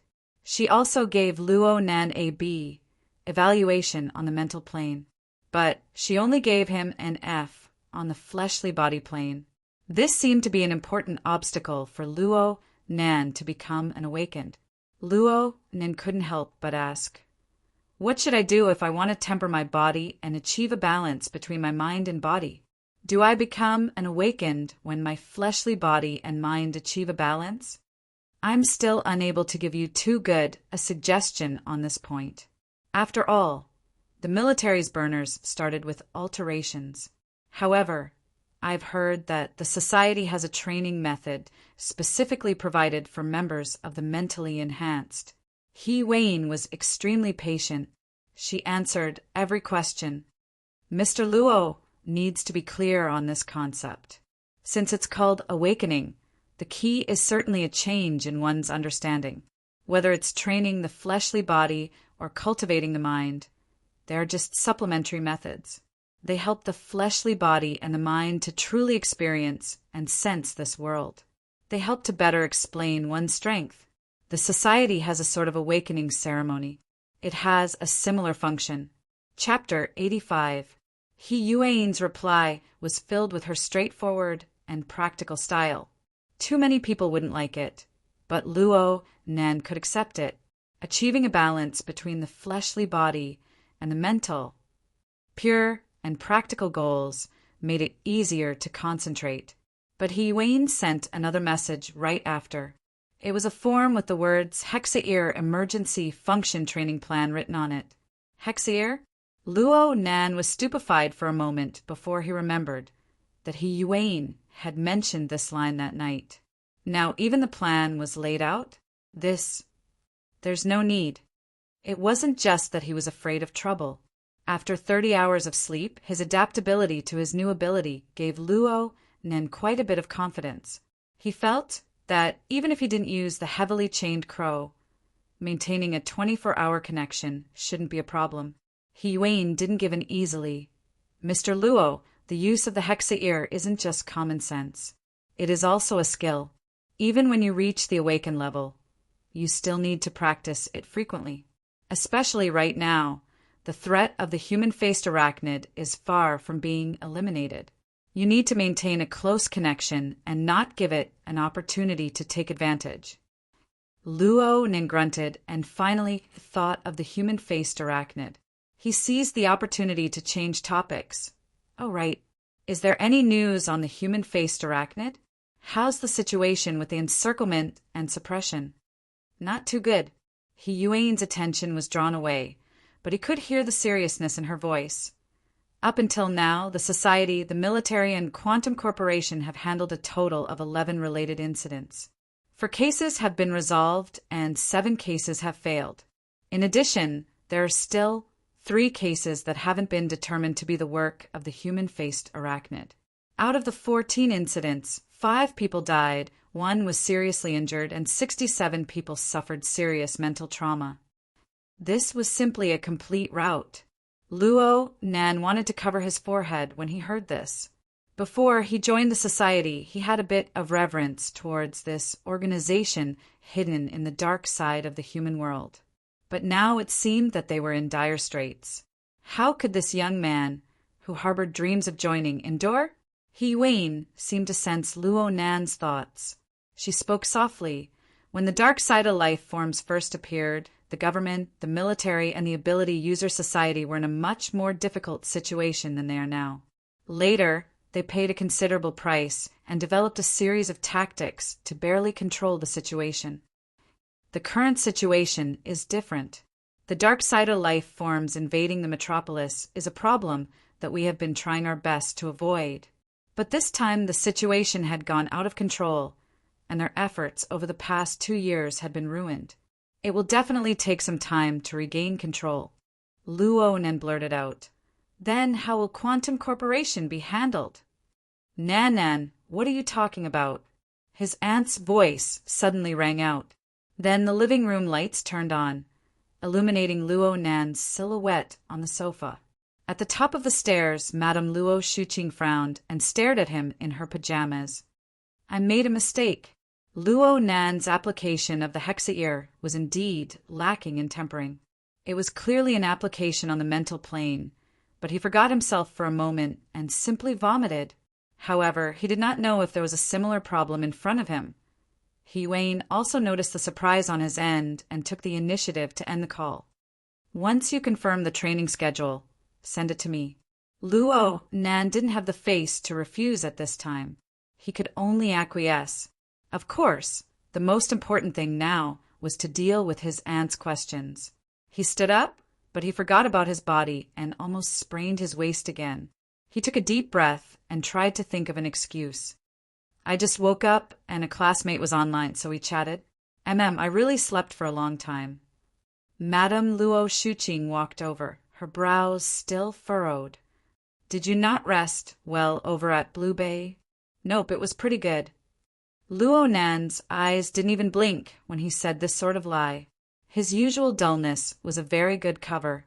However, Madame Luo Shuqing was far too familiar with him. You don't sleep even after midnight. You live by yourself. How can you handle it? Luo Nan knew that he couldn't continue being entangled. He lowered his head to look for his shoes. It's too early. You should go sleep a bit more. I can't sleep anymore. I might as well go exercise. Who goes for a 3 o'clock run? Madame Luo Shuqing coldly stabbed at him. She then sat on the sofa and patted the spot next to her. I'm already this old. I can't sleep anymore. Come, accompany me for a chat. Come on.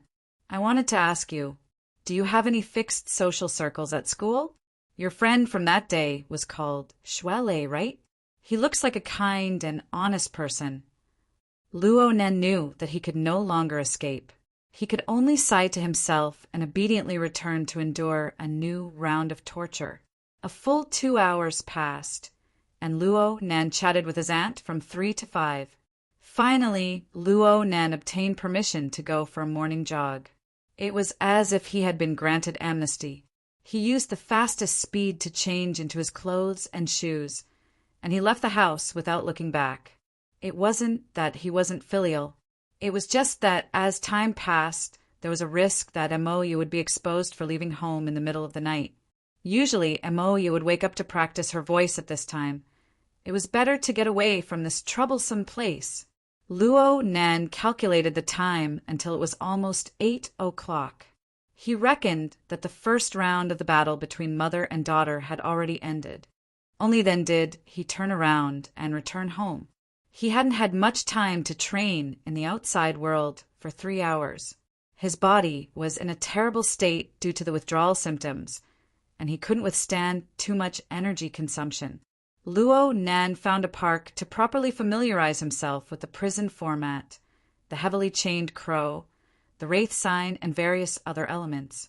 He wanted to see what sort of changes would occur to his body after the adaptation period.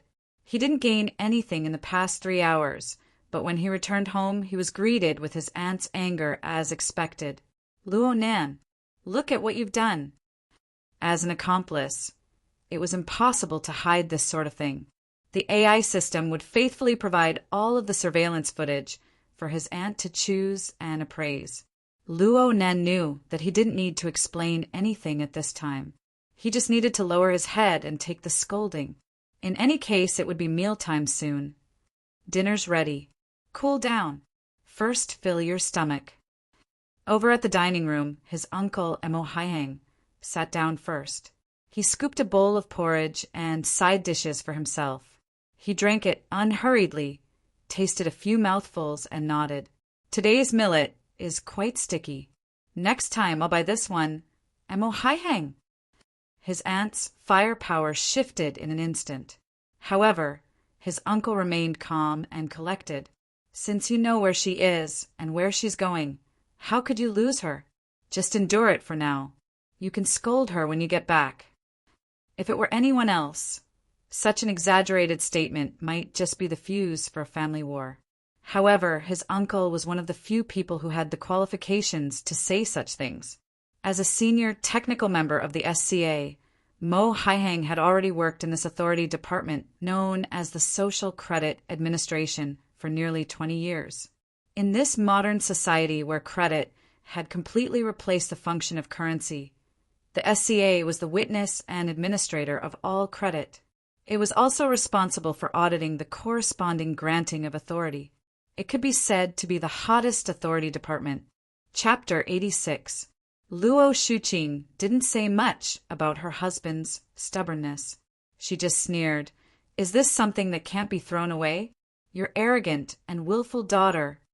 In any case, Luo Nan was able to temporarily leave the battlefield thanks to his uncle's diversion of fire. He went upstairs to change his clothes and wash up. Who knew that there would be many things to do this morning? He had just finished showering and changed his clothes when a message came from the Hexier. It was from an unfamiliar number. Luo Nan thought for a bit and chose to answer. He was just about to ask when the other side spoke. Fuck you! Luo Nan was stunned for a moment. Which psycho? The society had this kind of person?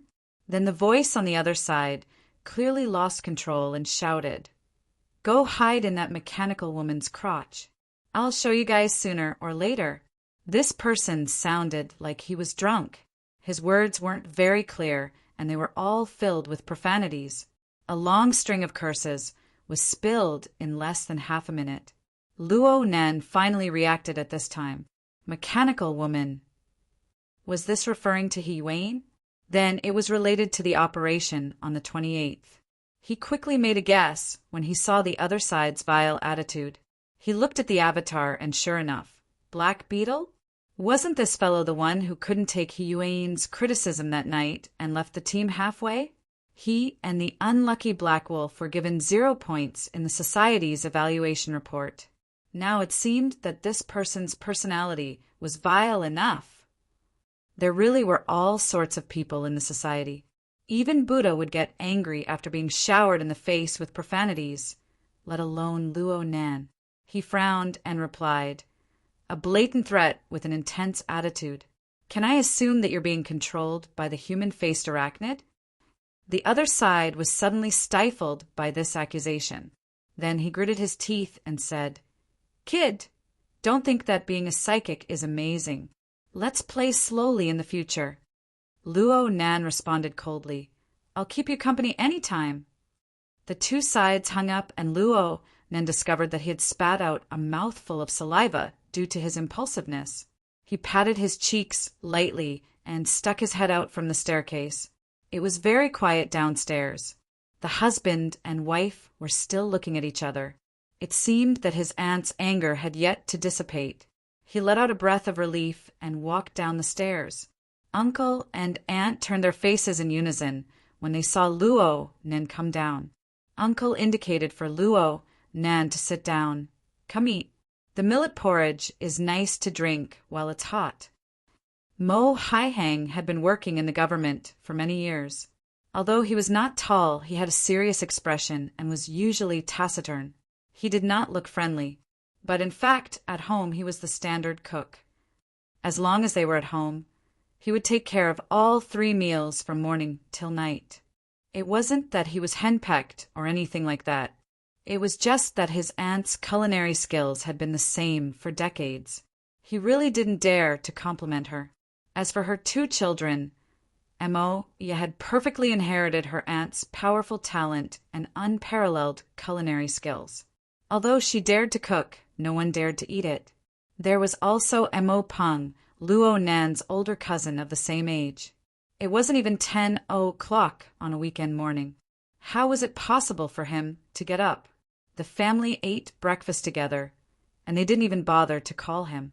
It was probably because of Mo Ye's extremely serious behavior of running away from home that the atmosphere at the dining table had been low for a long time. Uncle had seen this kind of situation many times, so he calmly ate his porridge and watched the news. Luo Nen wasn't in a good mood to talk, so he just kept his head down and ate. His appetite was there. Plain porridge and side dishes were certainly not enough to satisfy him. Uncle had considered this point when he cooked. Beef was paired with nutritional supplements, and he was guaranteed to eat until he was full. It was reasonable to say that this was a very normal breakfast for the Mo family, even though it had been a month since the incident. But Luo Nan felt a bit strange today. It was because his mental senses were spread out at all times. Even if he lowered his head, he could still see his aunt and uncle exchanging glances. It seemed to be a bit too frequent. Was it like this in the past? Or was his mental state too sensitive today? Seeing that he was more or less done eating, his aunt suddenly opened her mouth. "You, Luo Nan." "Aunt, nothing going on today, right?" Nothing. Then let's go to Onhai together. Let's go see your grandfather." Luo Nan was clearly stunned. Then he responded with a resounding voice, "Okay." But he was a bit worried in the blink of an eye. "Grandpa's condition isn't good again." "No, don't make blind guesses." Aunt tapped her chin. "Go. You clean up today." Luo Nan had no objections. Onhai Medical Center was a very famous sanatorium for mental illnesses in Xia City. It was located in the outskirts of Xia City, nearly 200 kilometers away from the main city district. It was approximately an hour's drive. Every time the family went on an outing, the front passenger seat was a golden treasure trove. No one wanted to receive his aunt's advice in the rear compartment. This time Luo Nan seized the seat before the sleepy Mo Peng could. He let out a sigh of relief when he got in the car. An hour's drive could be said to be long, but it could be said to be short. From Mo Peng's perspective, it was clearly very long. But Luo Nan had a lot of things to do to pass the time. He opened his portable notebook and looked at the interface of the flexible e-ink screen. Right now, the newly appeared visualization icon was still in the download state. Over 30 hours had passed, and the progress had only reached 2%. Well, it was all thanks to this too. Otherwise, he would have thought that it was stuck. Luo Nan was unable to estimate just how much information he had dug out from the body of the human-faced arachnid. Or perhaps the external neuron's analysis speed was limited after it left the laboratory's abundant energy. Luo Nan looked at the battery capacity of the flexible e-ink screen. There was still around half of it left. This was already an extraordinary consumption, but it was nothing compared to the independent power station of Gear's laboratory. He could give it a try when he got to school tomorrow. Luo Nen opened the drawing software and directly entered the second layer interface. A 5-layer structure of students, staff, technicians, clergymen, and politicians appeared. But then he frowned. Was it a misconception? Did he feel that the interface had become dirty? It was inexplicably a bit dark, and it was even a bit trembling. Before he could take a closer look, his uncle in the driver's seat turned his head. "You're searching the societal format diagram? Oh, you switched to a flexible screen." This driver of his was quite idle under the autopilot mode, and his gaze was quite sharp. Luo Nen grunted, wanting to vaguely brush it off. But Luo Nan's uncle curled his lips. "In '79, I was forced by a certain someone to start a research project on the Bureau's supercomputer. I built a format diagram model for him, using 30 years of Xia City's authority and credit data. In the end, I was punished, and I was reprimanded by your grandfather for trying to fish from a tree. These are all things that happened before my eyes." Luo Nen knew that the certain someone was referring to his father, Luo Zhongheng. It seemed that Luo Nan's uncle and his father had a pretty good relationship. These past few years, Luo Nan had always been trying to correct Luo Nan's impression of his father, but it was useless to say these things. Luo Nan would never forgive a coward who used his grandfather's blood, sweat, and tears to exchange for freedom, then disappeared without a trace. He grunted in response, not wanting to say anything. In the back, Mo Peng saw his old man open his mouth and discovered a good opportunity to break free from his mother's low-pressure domain. He slid his seat forward and forcefully inserted himself. Chapter 87. Mo Peng's short and fat body moved forward like a fat groundhog. Luo Shuqing, who was behind him, couldn't bear to look at him and coldly stared at him. "If you are ignorant and incompetent, then don't speak without thinking." "How am I ignorant and incompetent? Are you saying that my A's in all 7 subjects are just there for you to trample on?" Mo Peng had a wronged expression on his face. He clearly wanted to liven up the atmosphere. How did he get such a reputation? It was his father, who knew him well. He knew that he couldn't stand the pressure of his menopausal mother, and was just here to join in the fun. He casually explained and brought him into the circle of discussion. Student and staff are just code names. They have their own specific meanings.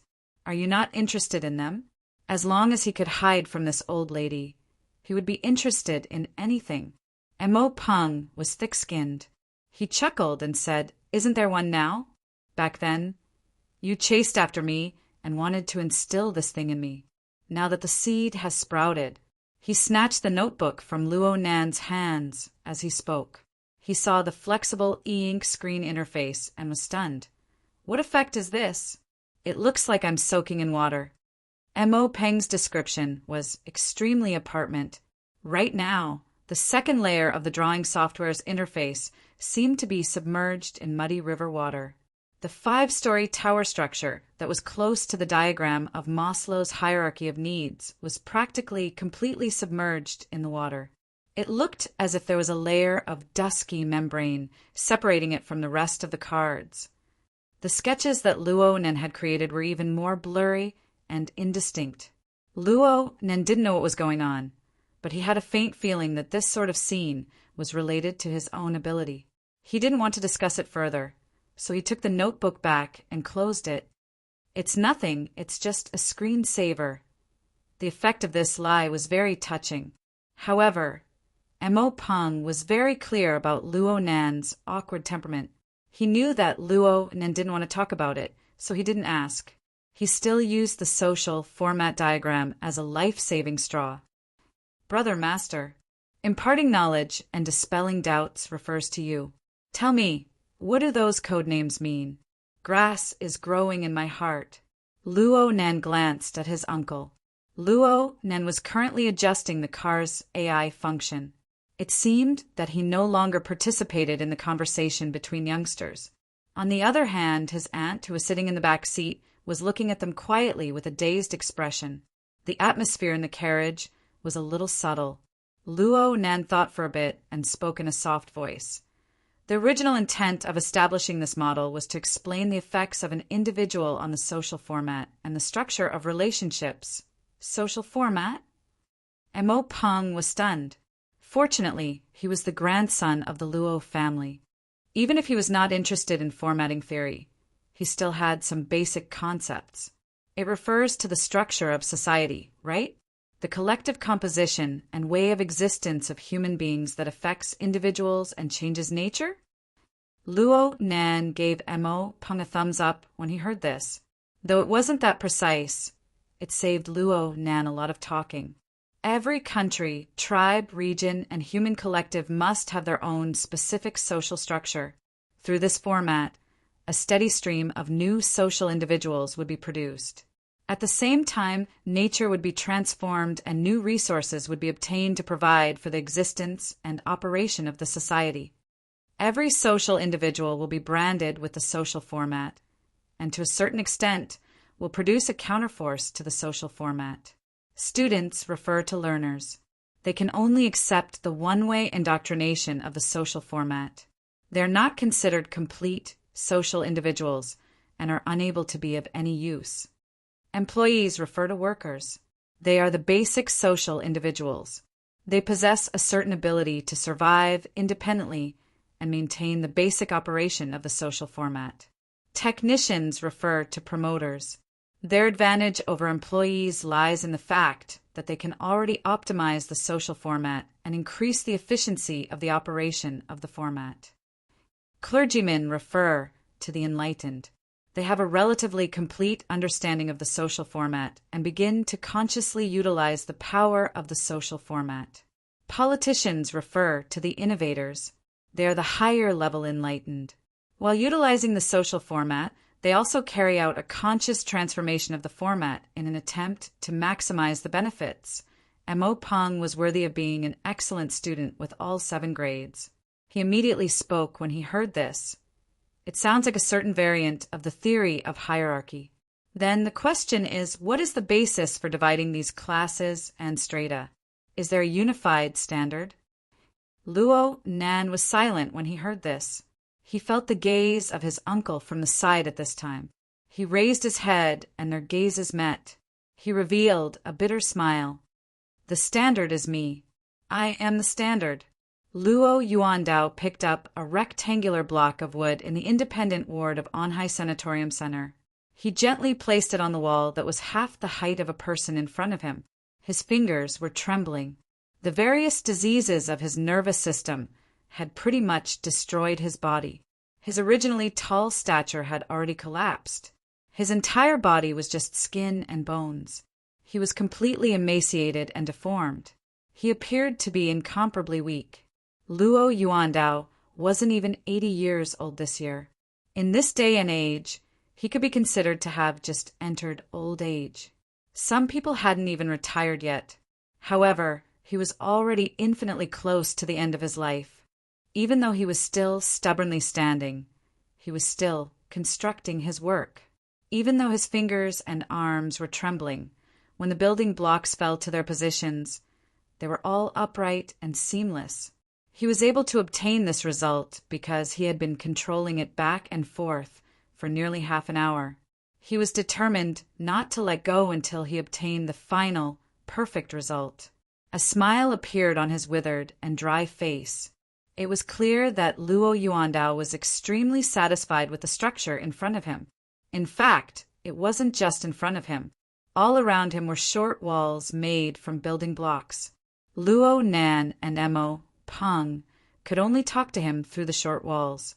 The high-level nurse next to Luo Yuandao was a very patient middle-aged woman, surnamed Hong. She saw that the building blocks had been placed, so she asked him softly from the other side, "Old man, this piece is done. Let's take a break?" Luo Yuandao ignored her.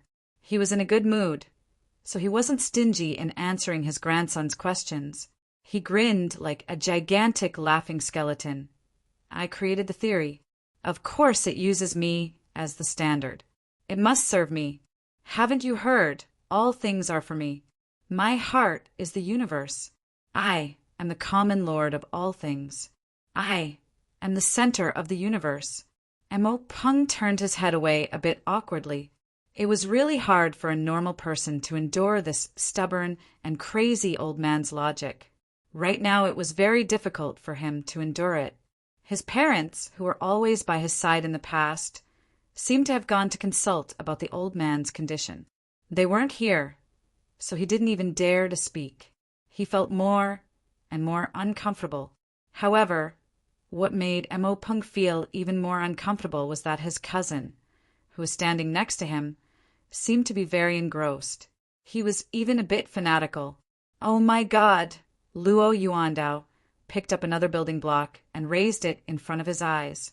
He continued his lecture. "I possess the principles of heaven and earth. I can bestow the roots of all things. Just like this block of wood. It can be square, but it can also be round. Square and round are nothing more than external appearances. I can even change its internal root nature. What's so special about its external appearance? I used it to construct this temple. This is my domain. If I want it to be square, then it will be square. If I want it to be round, then it will be round." The building block fell as he spoke, but this time he was too excited from speaking. He didn't place it in the right place, so it fell all of a sudden. Luo Yuandao reached out his hand to grab it by reflex. His weak body couldn't maintain its balance, and he fell straight forward. Chapter 88. Nurse Hong rushed over and helped Luo Nen straighten up the old man. She said over and over, "It's okay. It's okay. There's cushioning equipment to prevent falling." It was unknown whether these words were meant to comfort others or to comfort herself. Luo Nen carefully supported his grandfather's shoulder, not daring to touch his arm. He felt that the old man's arm was as thin as a hemp stick. He could break it with just a bit of force. But Luo Nen felt his chest sink a bit this time. Luo Yuandao's hemp stick-like arm was pressing against his chest, pushing him away. Luo Nan remembered that his grandfather didn't like other people to have physical contact with him. He didn't dare to resist. He saw that Nurse Hong was already in place, so he took advantage of the situation and retreated, pulling apart the distance. Luo Yuandao laughed at this time. His vocal cords rubbed out a hoarse laugh, revealing a strange feeling of joy. "You may have destroyed my shrine, but you can't stay in my country for long." On the other side, Mo Pung, who was a bit slow in reacting, didn't make it in time to rescue the old man. He finally couldn't help but touch his forehead with his palm to alleviate the awkwardness. Luo Nen didn't care about his grandfather's strange train of thought.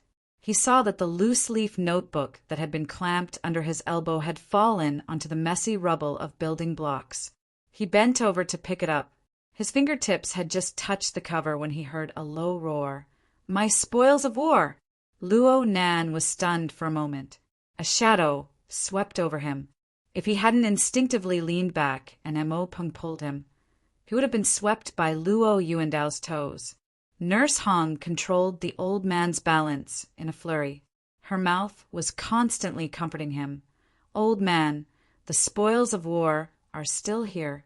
They're still here." She hurriedly gave Luo Nan and Mo Pung a meaningful glance. The two could only retreat and pull apart the distance when they saw this. "Bring it over. Give it to me." Luo Yuandao clearly looked a lot crazier than before, but his spirit was strangely vigorous. He was giving orders to people. Nurse Hong was adjusting the balance device. She couldn't free her hands for a time, so she indicated for Luo Nan to come forward. "It's fine." Old man 1 yard at a time. In other words, he had already reached the stage of lacking logic? Luo Nan took a deep breath and suppressed the sourness in his heart. He walked forward to pick up the notebook. Luo Yuandao reached out to take it. The weight of the thick notebook was a bit too heavy for him. He trembled when he received it with one hand. Special Nurse Hong wanted to help, but was rudely rejected. Although his arms were trembling and it looked like he would fall at any moment, he still flipped open the book and scanned through its contents. He knew that Luo Yuandao's current mental state was at a completely incomprehensible level. But at this time, Luo Nan's heart had the apprehension of handing in homework. He stared at the old man, wanting to see what the result would be. Bullshit. Bullshit. Luo Yuandao had a face of disdain when faced with the messy lines that Luo Nen had hastily drawn. In a sense, this was the most normal reaction. Luo Nen couldn't say what he was feeling in his heart. But in the next second, Luo Yuandao's movements froze. His gaze stopped on the paper, and his eyes seemed to focus. At this moment, he flipped to the page where the prison sketch had been messed up. For a full 5 seconds, Luo Yuandao did not move at all. Luo Nan's heart suddenly skipped a beat. He stared at his grandfather's face, which had already lost its form.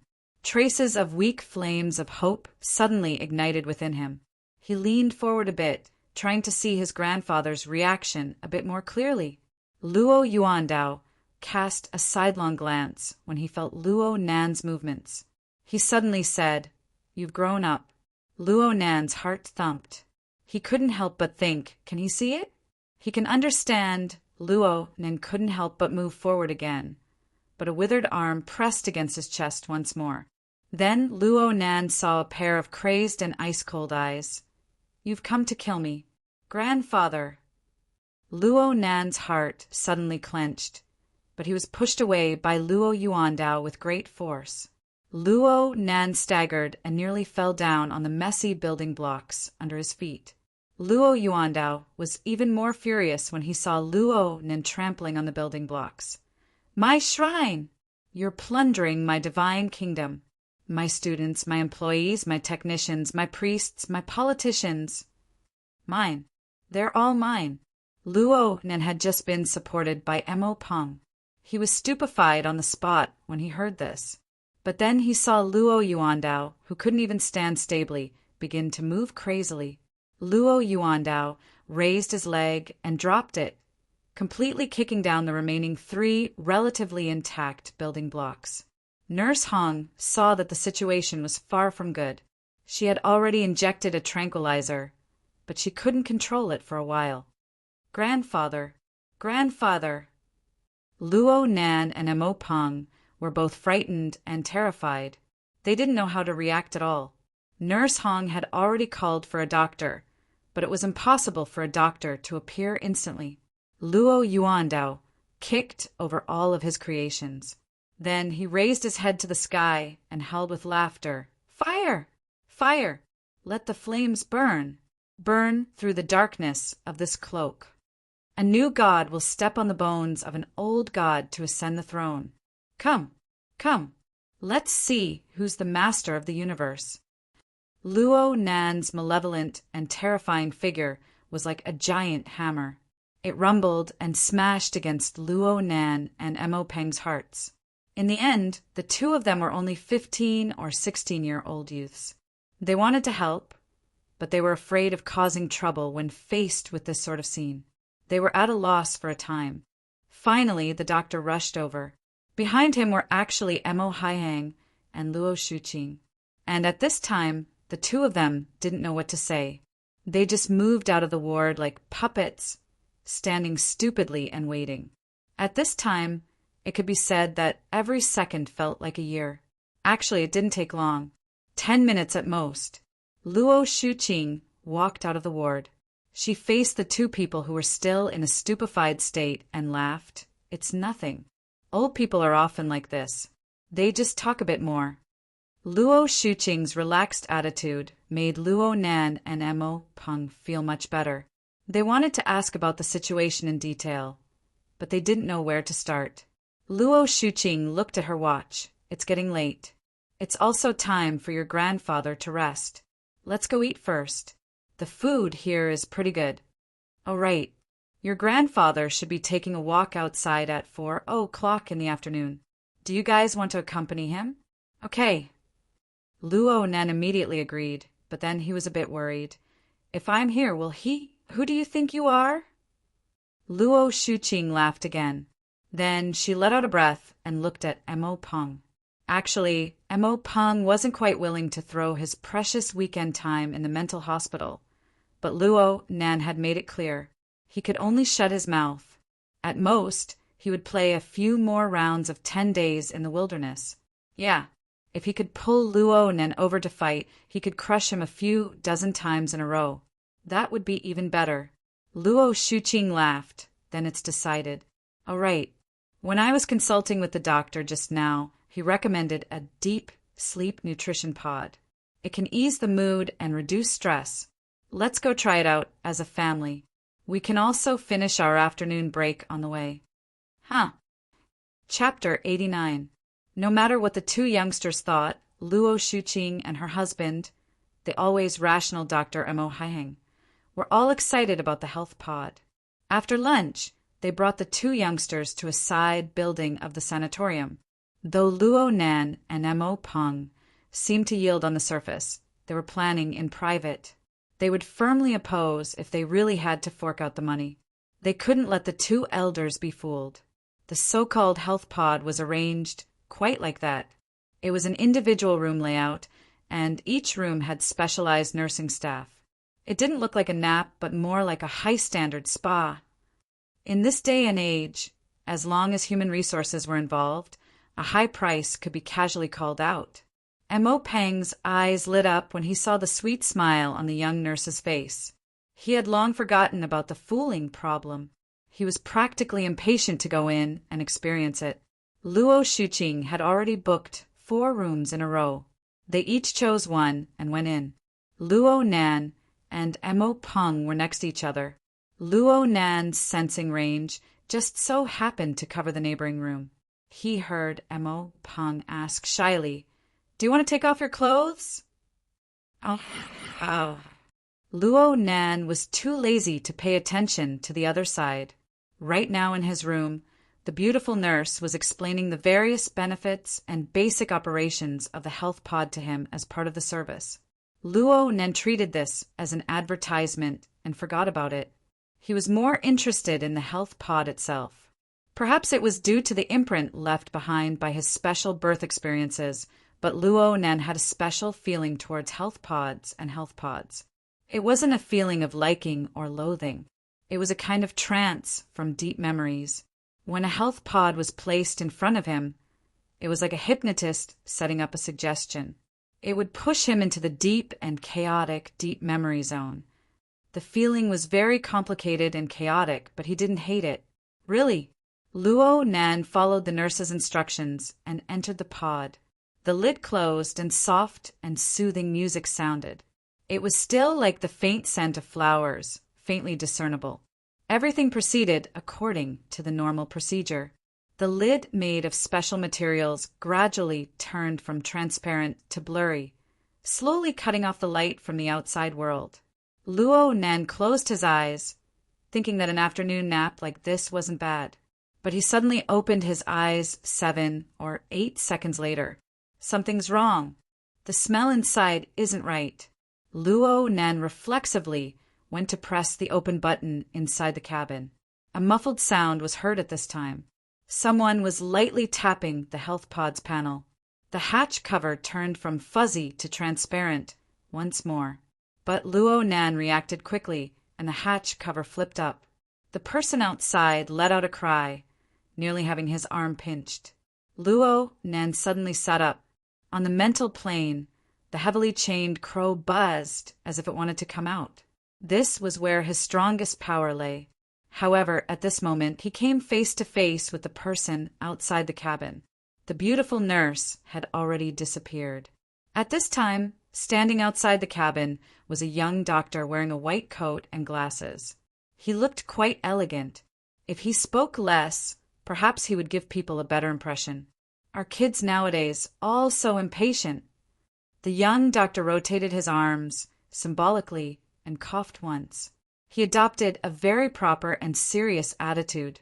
Student Luo Nan, I am your attending doctor, Zhang Yuliang.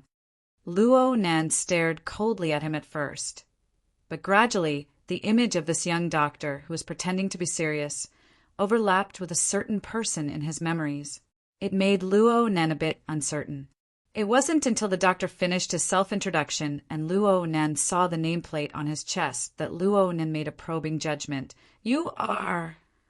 Bro Octopus? Cough, Zhang Yuliang. Yuliang as in Yuliang.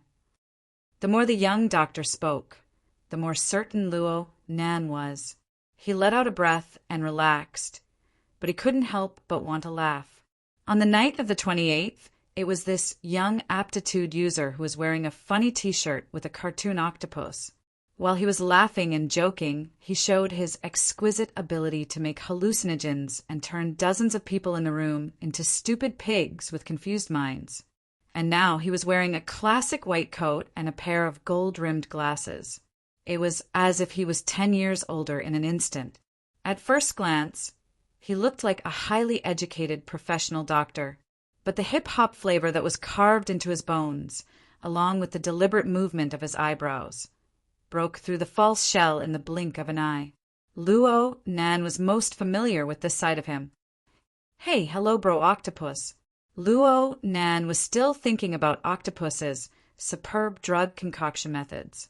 As a semi-professional, Luo Nan quite admired Octopus.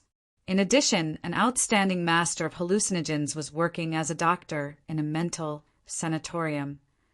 It seemed quite fitting. I was supposed to have a leisurely weekend shift, but it was ruined by a certain someone. I don't feel good at all right now. Octopus ignored Luo Nan's good intentions. He flipped the flexible screen in his hand and found the relevant information. He spoke in cadence. Schizophrenia. Severe mental illness. It occurs in 1% of the world's population. It is related to hereditary factors. People with a history of schizophrenia in their family will have a higher chance of contracting the illness by several times. The examinee's grandfather was a patient with severe schizophrenia. For years ago, the examinee himself was admitted to the hospital for treatment due to the dysfunction of his neurotransmitter system, causing his heart and lungs to fail. He was even given a notice of critical illness. The hospital's diagnosis at the time was that if the illness were to progress further, the possibility of the illness being hereditary and developing could not be ruled out. Improper electrical stimulation, drug stimulation, and sudden emotional stimulation could all lead to the illness. TSK, Mr. Psychic. I really didn't know that you were this kind of person. Luo Nan finally came to a realization at this time. Bro Octopus, my aunt, and the others. Mrs. Luo Shuqing claimed that a certain someone was talking to himself several times this morning. Moreover, he said things like, "How will XX company be handled? I'll accompany you any time," and other such offensive and cautionary words. Moreover, these kinds of words have no obvious connection to the environment of their daily lives. So, Mrs. Luo Shuqing suspects that this is the early symptoms of schizophrenia. She's also worried about a certain someone's psychological resistance, so she used this method to do an examination.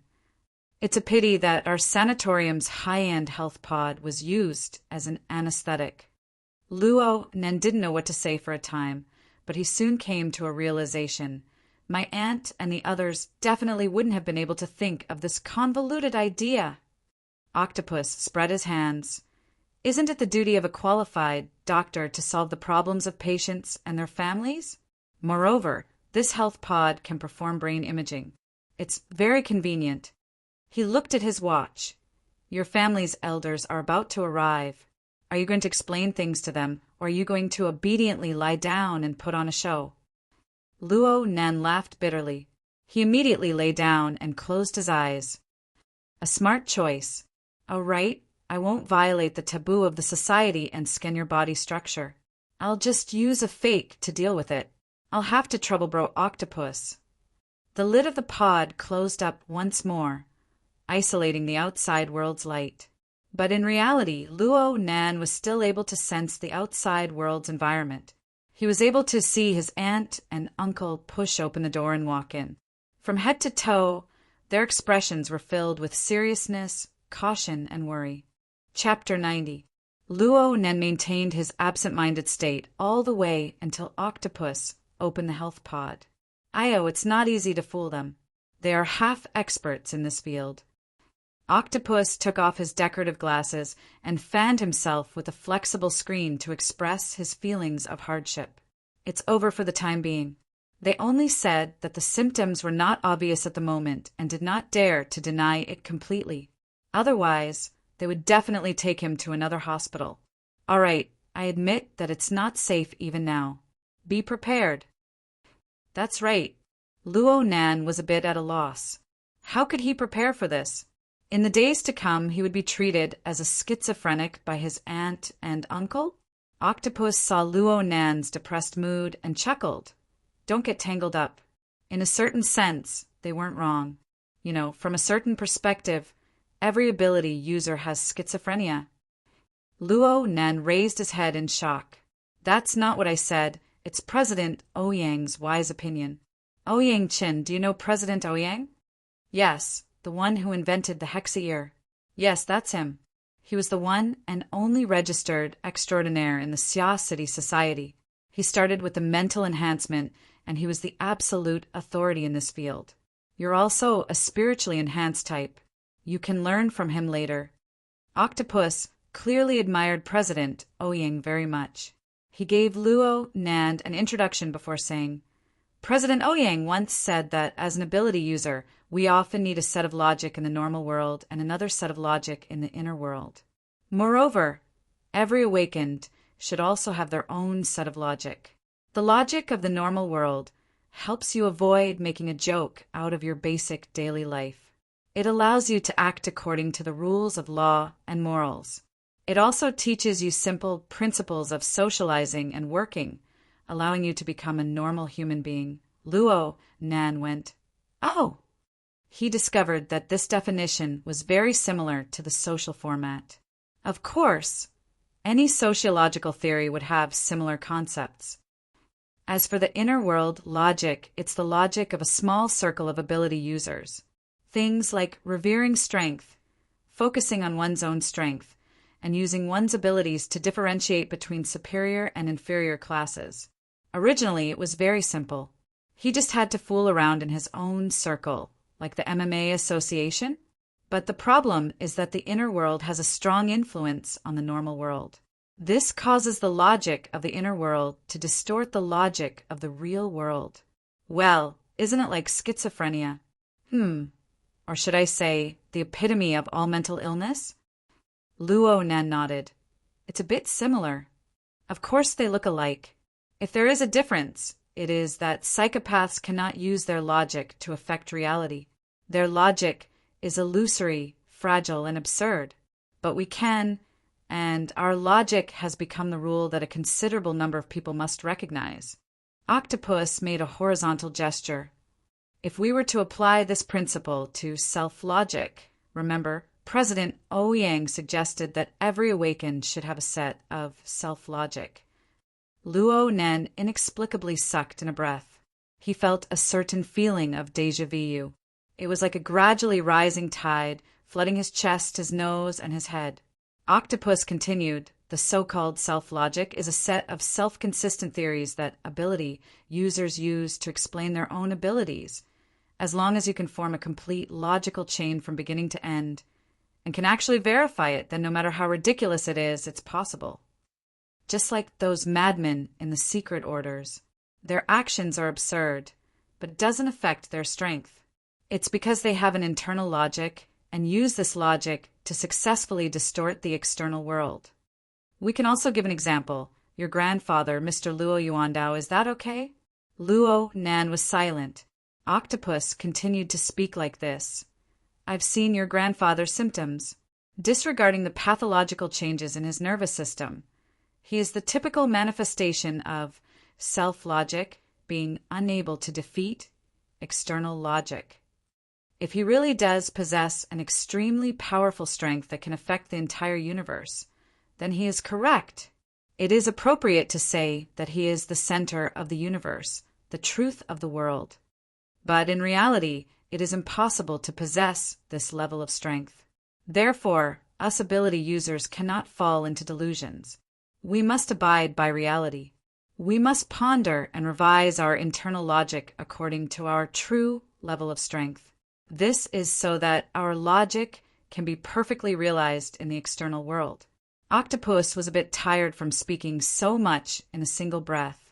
He spread his hands and concluded, From this point of view, Every ability user is a psychopath who attempts to use self-logic to distort objective reality. In addition to the dual influence of the logic of the normal world and the logic of the inner world, it is hard for us to avoid being tired. Therefore, some people want to push down the wall, allowing normal people to adapt to the existence of ability users, allowing ability users to dominate this world. There are also people who completely ignore it, don't care, and don't come into contact with it. Even more extreme are those who don't recognize the logic of the normal world. They don't treat non-ability users as people. There are also those who kill. Oh, it's quite unfortunate that you entered this enormous mental hospital at such a young age. You can only suffer a bit more. If you must make a suggestion, it would be better for you to rely on the logic of the inner world. This can be considered a type of compromise. After all, you aren't an awakened yet. You have developed self-logic early on. Perhaps you really will become crazy, and if you follow the logic of the normal world, you will be far too clumsy. Therefore, participate in a few more society activities. Get to know a few more friends. Form your own circle. You will slowly adapt. This can be considered a piece of advice from Senior. Luo Nan's brain was stuffed with a lump of logic. His brain was more or less muddled. But he could see that Brother Octopus was a warm-hearted person. These words were admittedly a bit mysterious, but they were very helpful to him. Brother Octopus really did want to enlighten him, so Luo Nan immediately expressed his thanks. Octopus chuckled and waved his hand. No need to be polite. It's quite hard to get a chance to curry favor with a psychic. Just don't let me charge too far to the front when we move in the future. I'm just a pharmacist. I'm not cut out to charge and break through enemy lines. Of course, this was just a joke. But Luo Nan suddenly thought of a matter that had been hanging in his mind since a long time ago when he heard Octopus mention a pharmacist. He muttered to himself for a moment and then said, Brother Octopus has done a lot of research in compounding psychotropic drugs? Then do you accept orders? Of course I accept. It's fine as long as you explain the use clearly. Octopus responded smoothly, but then he was startled. He changed his expression and sized up Luo Nan up from head to toe. He even rubbed his chin and muttered to himself for a while before speaking once more. Especially for a minor like you. You need to explain even more clearly. Don't tell me you have some sort of bad habit? Luo Nan didn't respond directly. He focused slightly and transmitted a molecular formula to Octopus through the hex ear. I want to compound this drug. Can I? Chapter 91. Octopus stared blankly for a while. His eyes focused and looked at Luo Nan. Actually, if you want to kill someone, you don't need this kind of complicated structure. You just need to cut out a random portion from here. The dosage is enough, and the results will be absolutely fantastic. Luckily, Luo Nan didn't need to explain. Octopus's eyes emptied once more, and he sank back into his professional world. Luo Nan clenched his fist in secret when he saw Octopus's reaction. There's a way. At least at this moment, it wasn't just the concoction of the drug.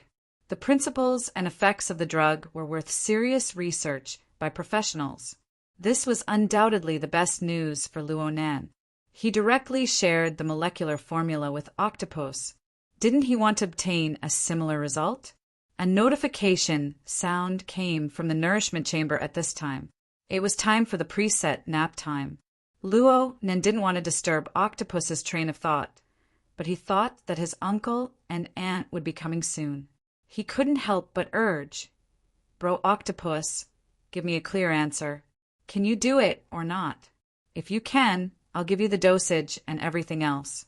Give me the ones in front. Octopus's words drifted. Octopus stared at him once more. His eyes didn't even blink. His face swelled with a layer of blood red. This definitely isn't the original version, right? Any normal person would be toyed to death with so many targeted neurons acting on them at the same time. But its goal isn't to toy with people, right? Amazing. Luo Nen couldn't help but admire Octopus for being able to see so much from a simple molecular formula. But then he thought about it. Octopus himself probably had similar thoughts besides his eyesight and professional level. After all, he was a pharmacist and an awakened.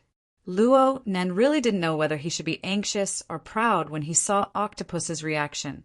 But he knew that if Octopus continued to stay in the room and was seen by his aunt and uncle, everything would be exposed. In fact, the two elders who had left in succession had already appeared within the range of his senses. It was too late to leave now. Disappear right now, and then I'll give you the original version. Okay. Octopus's eyes lit up. He didn't say anything further as he pulled open the window and jumped down. The height of 3 stories was nothing more than a single step for him. Luo Nan let out a long breath. He tidied up his clothes and confirmed that there were no flaws. He pushed open the door and left.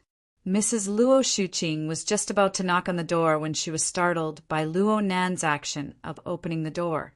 She carefully sized up Luo Nan's face a few times before revealing a smile and said, "What do you think? Is it effective?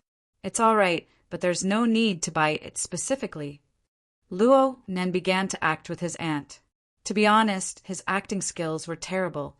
Fortunately, his aunt also had something on her mind, so the conversation between the two was a little absent-minded. At this time, Octopus also started to harass him through the hexa ear, forcing him to pass on the relevant information. The more anxious Octopus became, the calmer Luo Nan became. Now he had to reevaluate his grandfather's results and make a decision.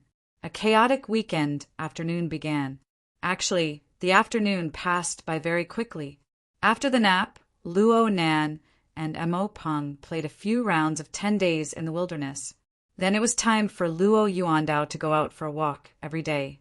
The 2 young men accompanied him cautiously and listened to the strange words of the old man. The uncle and aunt, standing a little apart, talked to each other in a low voice, and all seemed to be proceeding in a calm and orderly manner. The problem was that Luo Nan's ears never had a moment of peace. Luo Nan's uncle and aunt believed that they were far enough away, but there would always be some words that would fall into the range of Luo Nan's senses. Without exception, they were all topics related to his illness. In addition, Octopus's harassment came from another direction without end. Ever since Luo Nan gave Octopus the corresponding molecular formula, it was as if a bag of salt had been poured over him. Octopus's thoughts began to twitch. Astonishment, bewilderment, doubt. And all of this was completely shattered in front of the living example of Luo Nan. It was just as Octopus had said before. No matter how absurd the logic was, as long as it could be verified in the real world, then one must acknowledge its existence.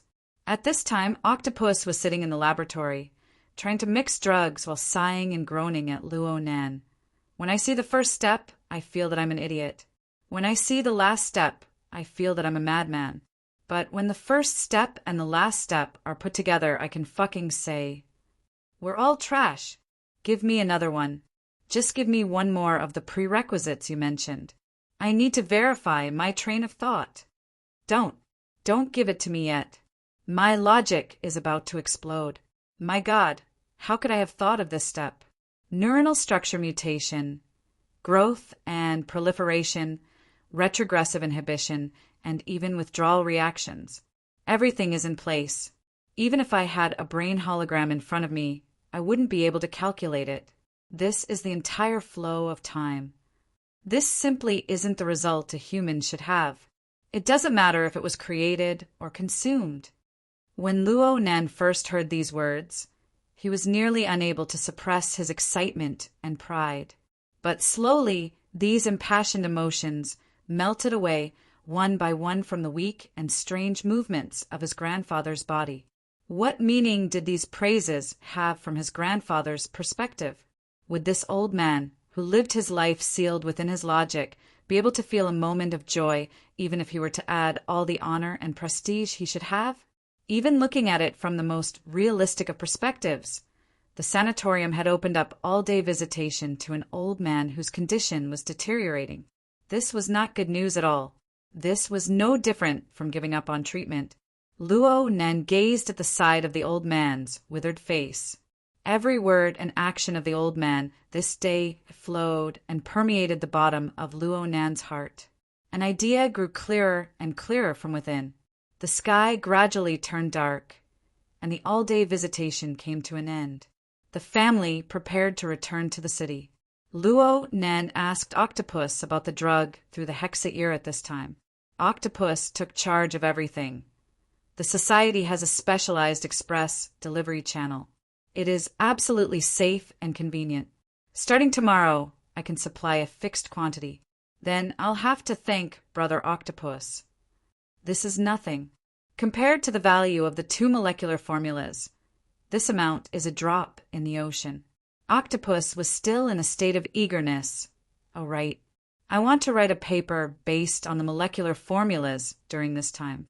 I want to publish it in an internal journal of the society. Can you represent your grandfather and give me the relevant authorization?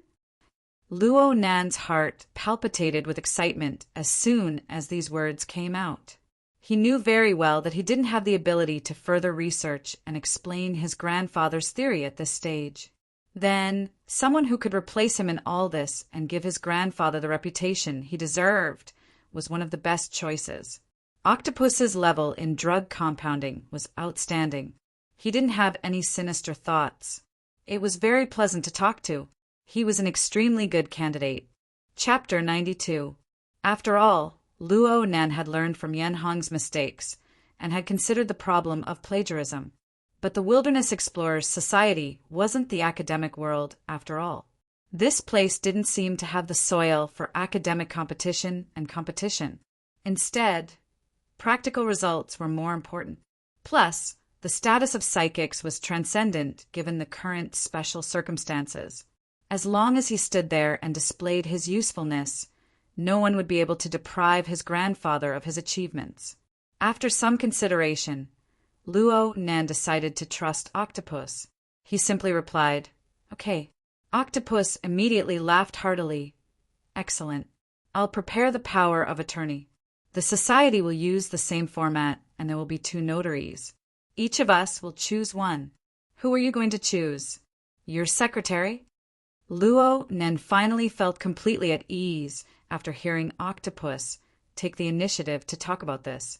He thought of Yuan's temperament and status. She was indeed the most suitable to be a notary, and so he expressed his agreement. The family had already gotten in the car and drove out of the sanatorium. Luo Nan was still sitting in the front seat. He turned his head to look at the building that was gradually turning blood red under the setting sun. He was speechless for a time. A moment later, he transmitted to Octopus, "My grandfather is here. I'll leave him in your care." Octopus naturally patted his chest in guarantee. "Relax. I never knew there was such a great God by my side. Now I know. From now on, he is my grandfather. I will definitely take good care of him in the morning and evening." Ow, ow. My grandfather's current state. Cough. You don't need to pay too much attention to him. Luo Nan was really worried that Octopus would get hot-headed and grab his grandfather like a treasure to interrogate him. I understand. It's not good to disturb the old man in his current state. Then can you hurry up and let me see the old man's notes?" Octopus was in a highly excited state right now. His thoughts jumped extremely fast. "All right. I just heard you say that a portion of the old man's notes were lost. That's easy. We can jointly issue a mission later, as long as we set the reward high, like 1 honor point for 1 notebook. Do you believe that even President Ouyang will be mobilized? Don't worry about not having enough points. I can share the burden, as long as it's related to medicine. Give me a complete copy, and I'll pay in full." "Okay." Luo Nan also smiled as Octopus enthusiastically described the situation. But soon he changed the topic to something else. "All right, Bro Octopus, let me ask you again. For ability users, as long as their self-logic is complete and can be verified, it doesn't matter how crazy they are. Is that right?" "Of course. Look at the gods, saints, and primogenitors of those secret sections. Their abilities to manifest their divinity are too against the rules. They can't even be stopped. Octopus Bro concluded, but immediately after he felt that something was wrong and quickly added, Yes, more important than logic is verification. Verification. If you can't interfere with the real world, then you're mentally ill. If you think you can interfere with the real world, then you're severely mentally ill. F***CK. I think what I've told you this afternoon is the content of the intermediate seminar. It's beyond the syllabus. Don't let your imagination run wild. Octopus lived up to his reputation of working in a mental sanatorium. He was extremely sensitive to relevant issues. He was really worried that Luo Nen would let his imagination run wild and act without any scruples. At Luo Nan's age, and with his occupation as a psychic, the possible problems that could arise were far too serious. Luo Nan laughed when he saw that Octopus had the intention to continue exhorting him. Relax, bro, Octopus. I know that the most important task for me right now is to temper my body and realize a balance between my mind and body. Then I'll use the dual channels of my mind and body to slowly experience this world and gradually form an answer. I don't need to be in a hurry to explain this world, right? Okay. Octopus didn't know that most of Luo Nan's words were pointers from He Wayne. He immediately let out a sigh of relief and praised loudly. Excellent. Kid, you have the perception. You should do this step by step in a down-to-earth manner. Right now, your body really is lacking in polishing. But it doesn't matter. You're still in puberty. Wait until the matter with the human-faced arachnid is over. I'll find you a set of training methods in the direction of mental strengthening. You'll definitely be able to achieve a balance before your body stops developing in a few years. When that time comes, you should be able to rely on the foundation laid down by the old man to become an awakened. Oh, right. I'll send you my notes from the junior seminar in a bit. You can refer to them first. There are a lot of very basic things in there. But these things will still be useful even if you become an extraordinary. Luo Nen took a deep breath. Thanks a lot, bro Octopus. Luo Nan chatted with Octopus about a few basic topics before cutting off the connection. He looked at the sky outside right now. It had already irreversibly fallen into an even deeper darkness. The street lights on both sides of the high-speed magnetic track were like two dragons of light without heads or tails. They extended and danced in the darkness. They seemed to merge together at the corner, but they separated in the blink of an eye. They were incomparably harmonious and synchronized, but they were never able to stick together. Luo Nan leaned against the back of the chair and stared blankly at the reflections of the two dragons of light. One is Grandpa, the other is me. What? Mrs. Luo Shuqing, who was sitting in the back seat, was extremely sensitive to Luo Nan's soliloquy. In fact, Luo Nan hadn't spoken a single word ever since he got on the car. He maintained a long period of silence. This made her raise her vigilance. Luo Nan turned his head and saw that his aunt was clearly very nervous, but she was doing her best to maintain a calm posture. He thought for a bit and spoke in a low voice. Aunt, give me a precise answer. Grandpa. How much longer? Luo Shuqing's face was instantly filled with astonishment. Then she used an even more obvious frown to conceal it. Her voice was deliberately suppressed to be deep. What are you letting your imagination run wild? Luo Nan took a deep breath. 2 years. I told you not to let your imagination run wild. 1 year. Luo Nan. Luo Shuqing suddenly raised her voice, causing Mo Peng's body to go rigid to the side. His uncle never turned his head. It was as if he hadn't heard a thing. He was acting as a driver for show. Luo Nan let out a long breath, stabilizing the surging emotions in his heart. He also did his best to steady his voice. Grandpa has feelings for my painting. What are you talking about? Luo Shuqing felt that Luo Nan's train of thought was very strange. Luo Nan lowered his head and opened the notebook. He flipped to the page of the prison building and showed it to his aunt, Grandpa had feelings for this painting this morning. Isn't that right, Brother Peng? Mo Peng's entire body felt uncomfortable when he heard Luo Nen take the initiative to call him brother. This was a fucking threat, but he still nodded. Of course, he had to keep his words like it was this painting that made the old man go crazy to his stomach. Luo Shuqing took the notebook and looked at the chaotic lines that had other meanings. Her eyebrows furrowed even tighter. She closed the notebook. She didn't want to look too much, so as to avoid being disturbed in her train of thought. Just say it. What do you mean in the end? I want to draw a painting. I want Grandpa to see it. I want to draw a painting that will make him truly happy. Make him happy. This isn't easy. I need time, but I just don't know how much time I have. Luo Nen turned his chair to sit face to face with Luo Shuqing. Their gazes met. I need to draw up a schedule for my plan. So I hope Anne can give me accurate information to use as a reference. With the identity of Luo Yuandao's eldest son and grandson, is that okay? Chapter 93. Luo Nen knew that his aunt seemed strong, but she was actually a very traditional woman. She taught her children strictly, and her thinking was relatively conservative. She often followed the will of the male in the family when it came to matters of principle. Luo Nan was the only seedling of the Luo family. His aunt was absolutely unable to refuse him. Just because of this, Luo Nan got what he wanted 2 minutes later. He didn't know what to say to his aunt at this time, so he could only turn his seat back. The car sank into silence once more. Luo Nan used the flexible e-ink screen to flip through his grandfather's diagnosis. The diagnosis did not have a clear time limit, but the truth was hidden between the lines.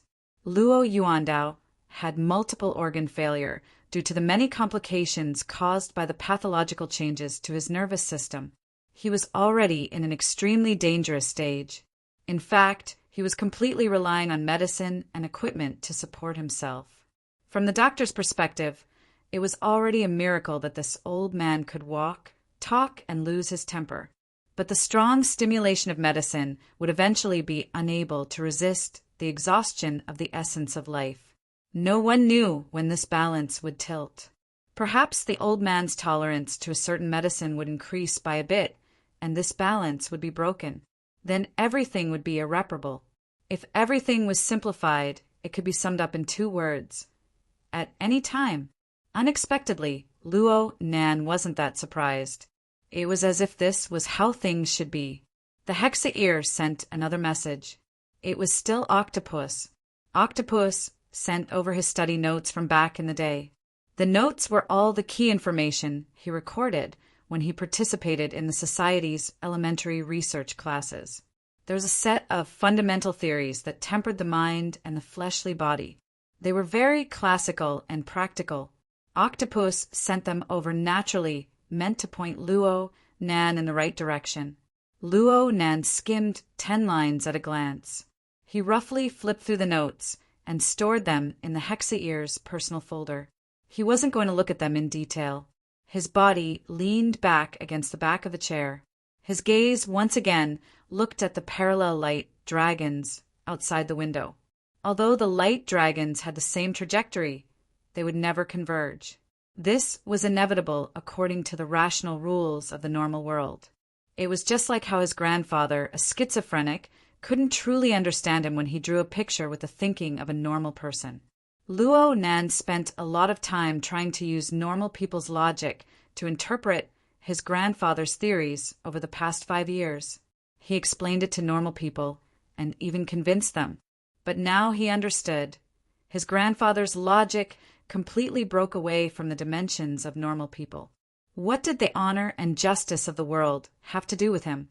What his grandfather needed, or at least what Luo Nan believed he needed, was a clear, straightforward, and correct communication.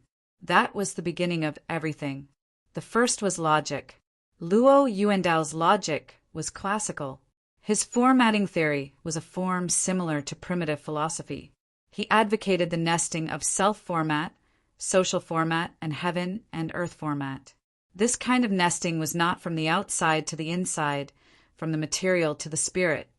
It was from the inside to the outside, from the self to the entire universe. Apart from the founder, few people would like this theory, because it pushed all existences other than me into the whirlpool created by me and turned them into my slaves. Even Luo Nan, who listened and obeyed his grandfather's every word regarding the self format, interpreted the societal format as a 5-level structure of student, employee, technician, clergyman, and politician. Intentionally or unintentionally, Luo Nan understood these 5 levels of structure as relatively objective existences.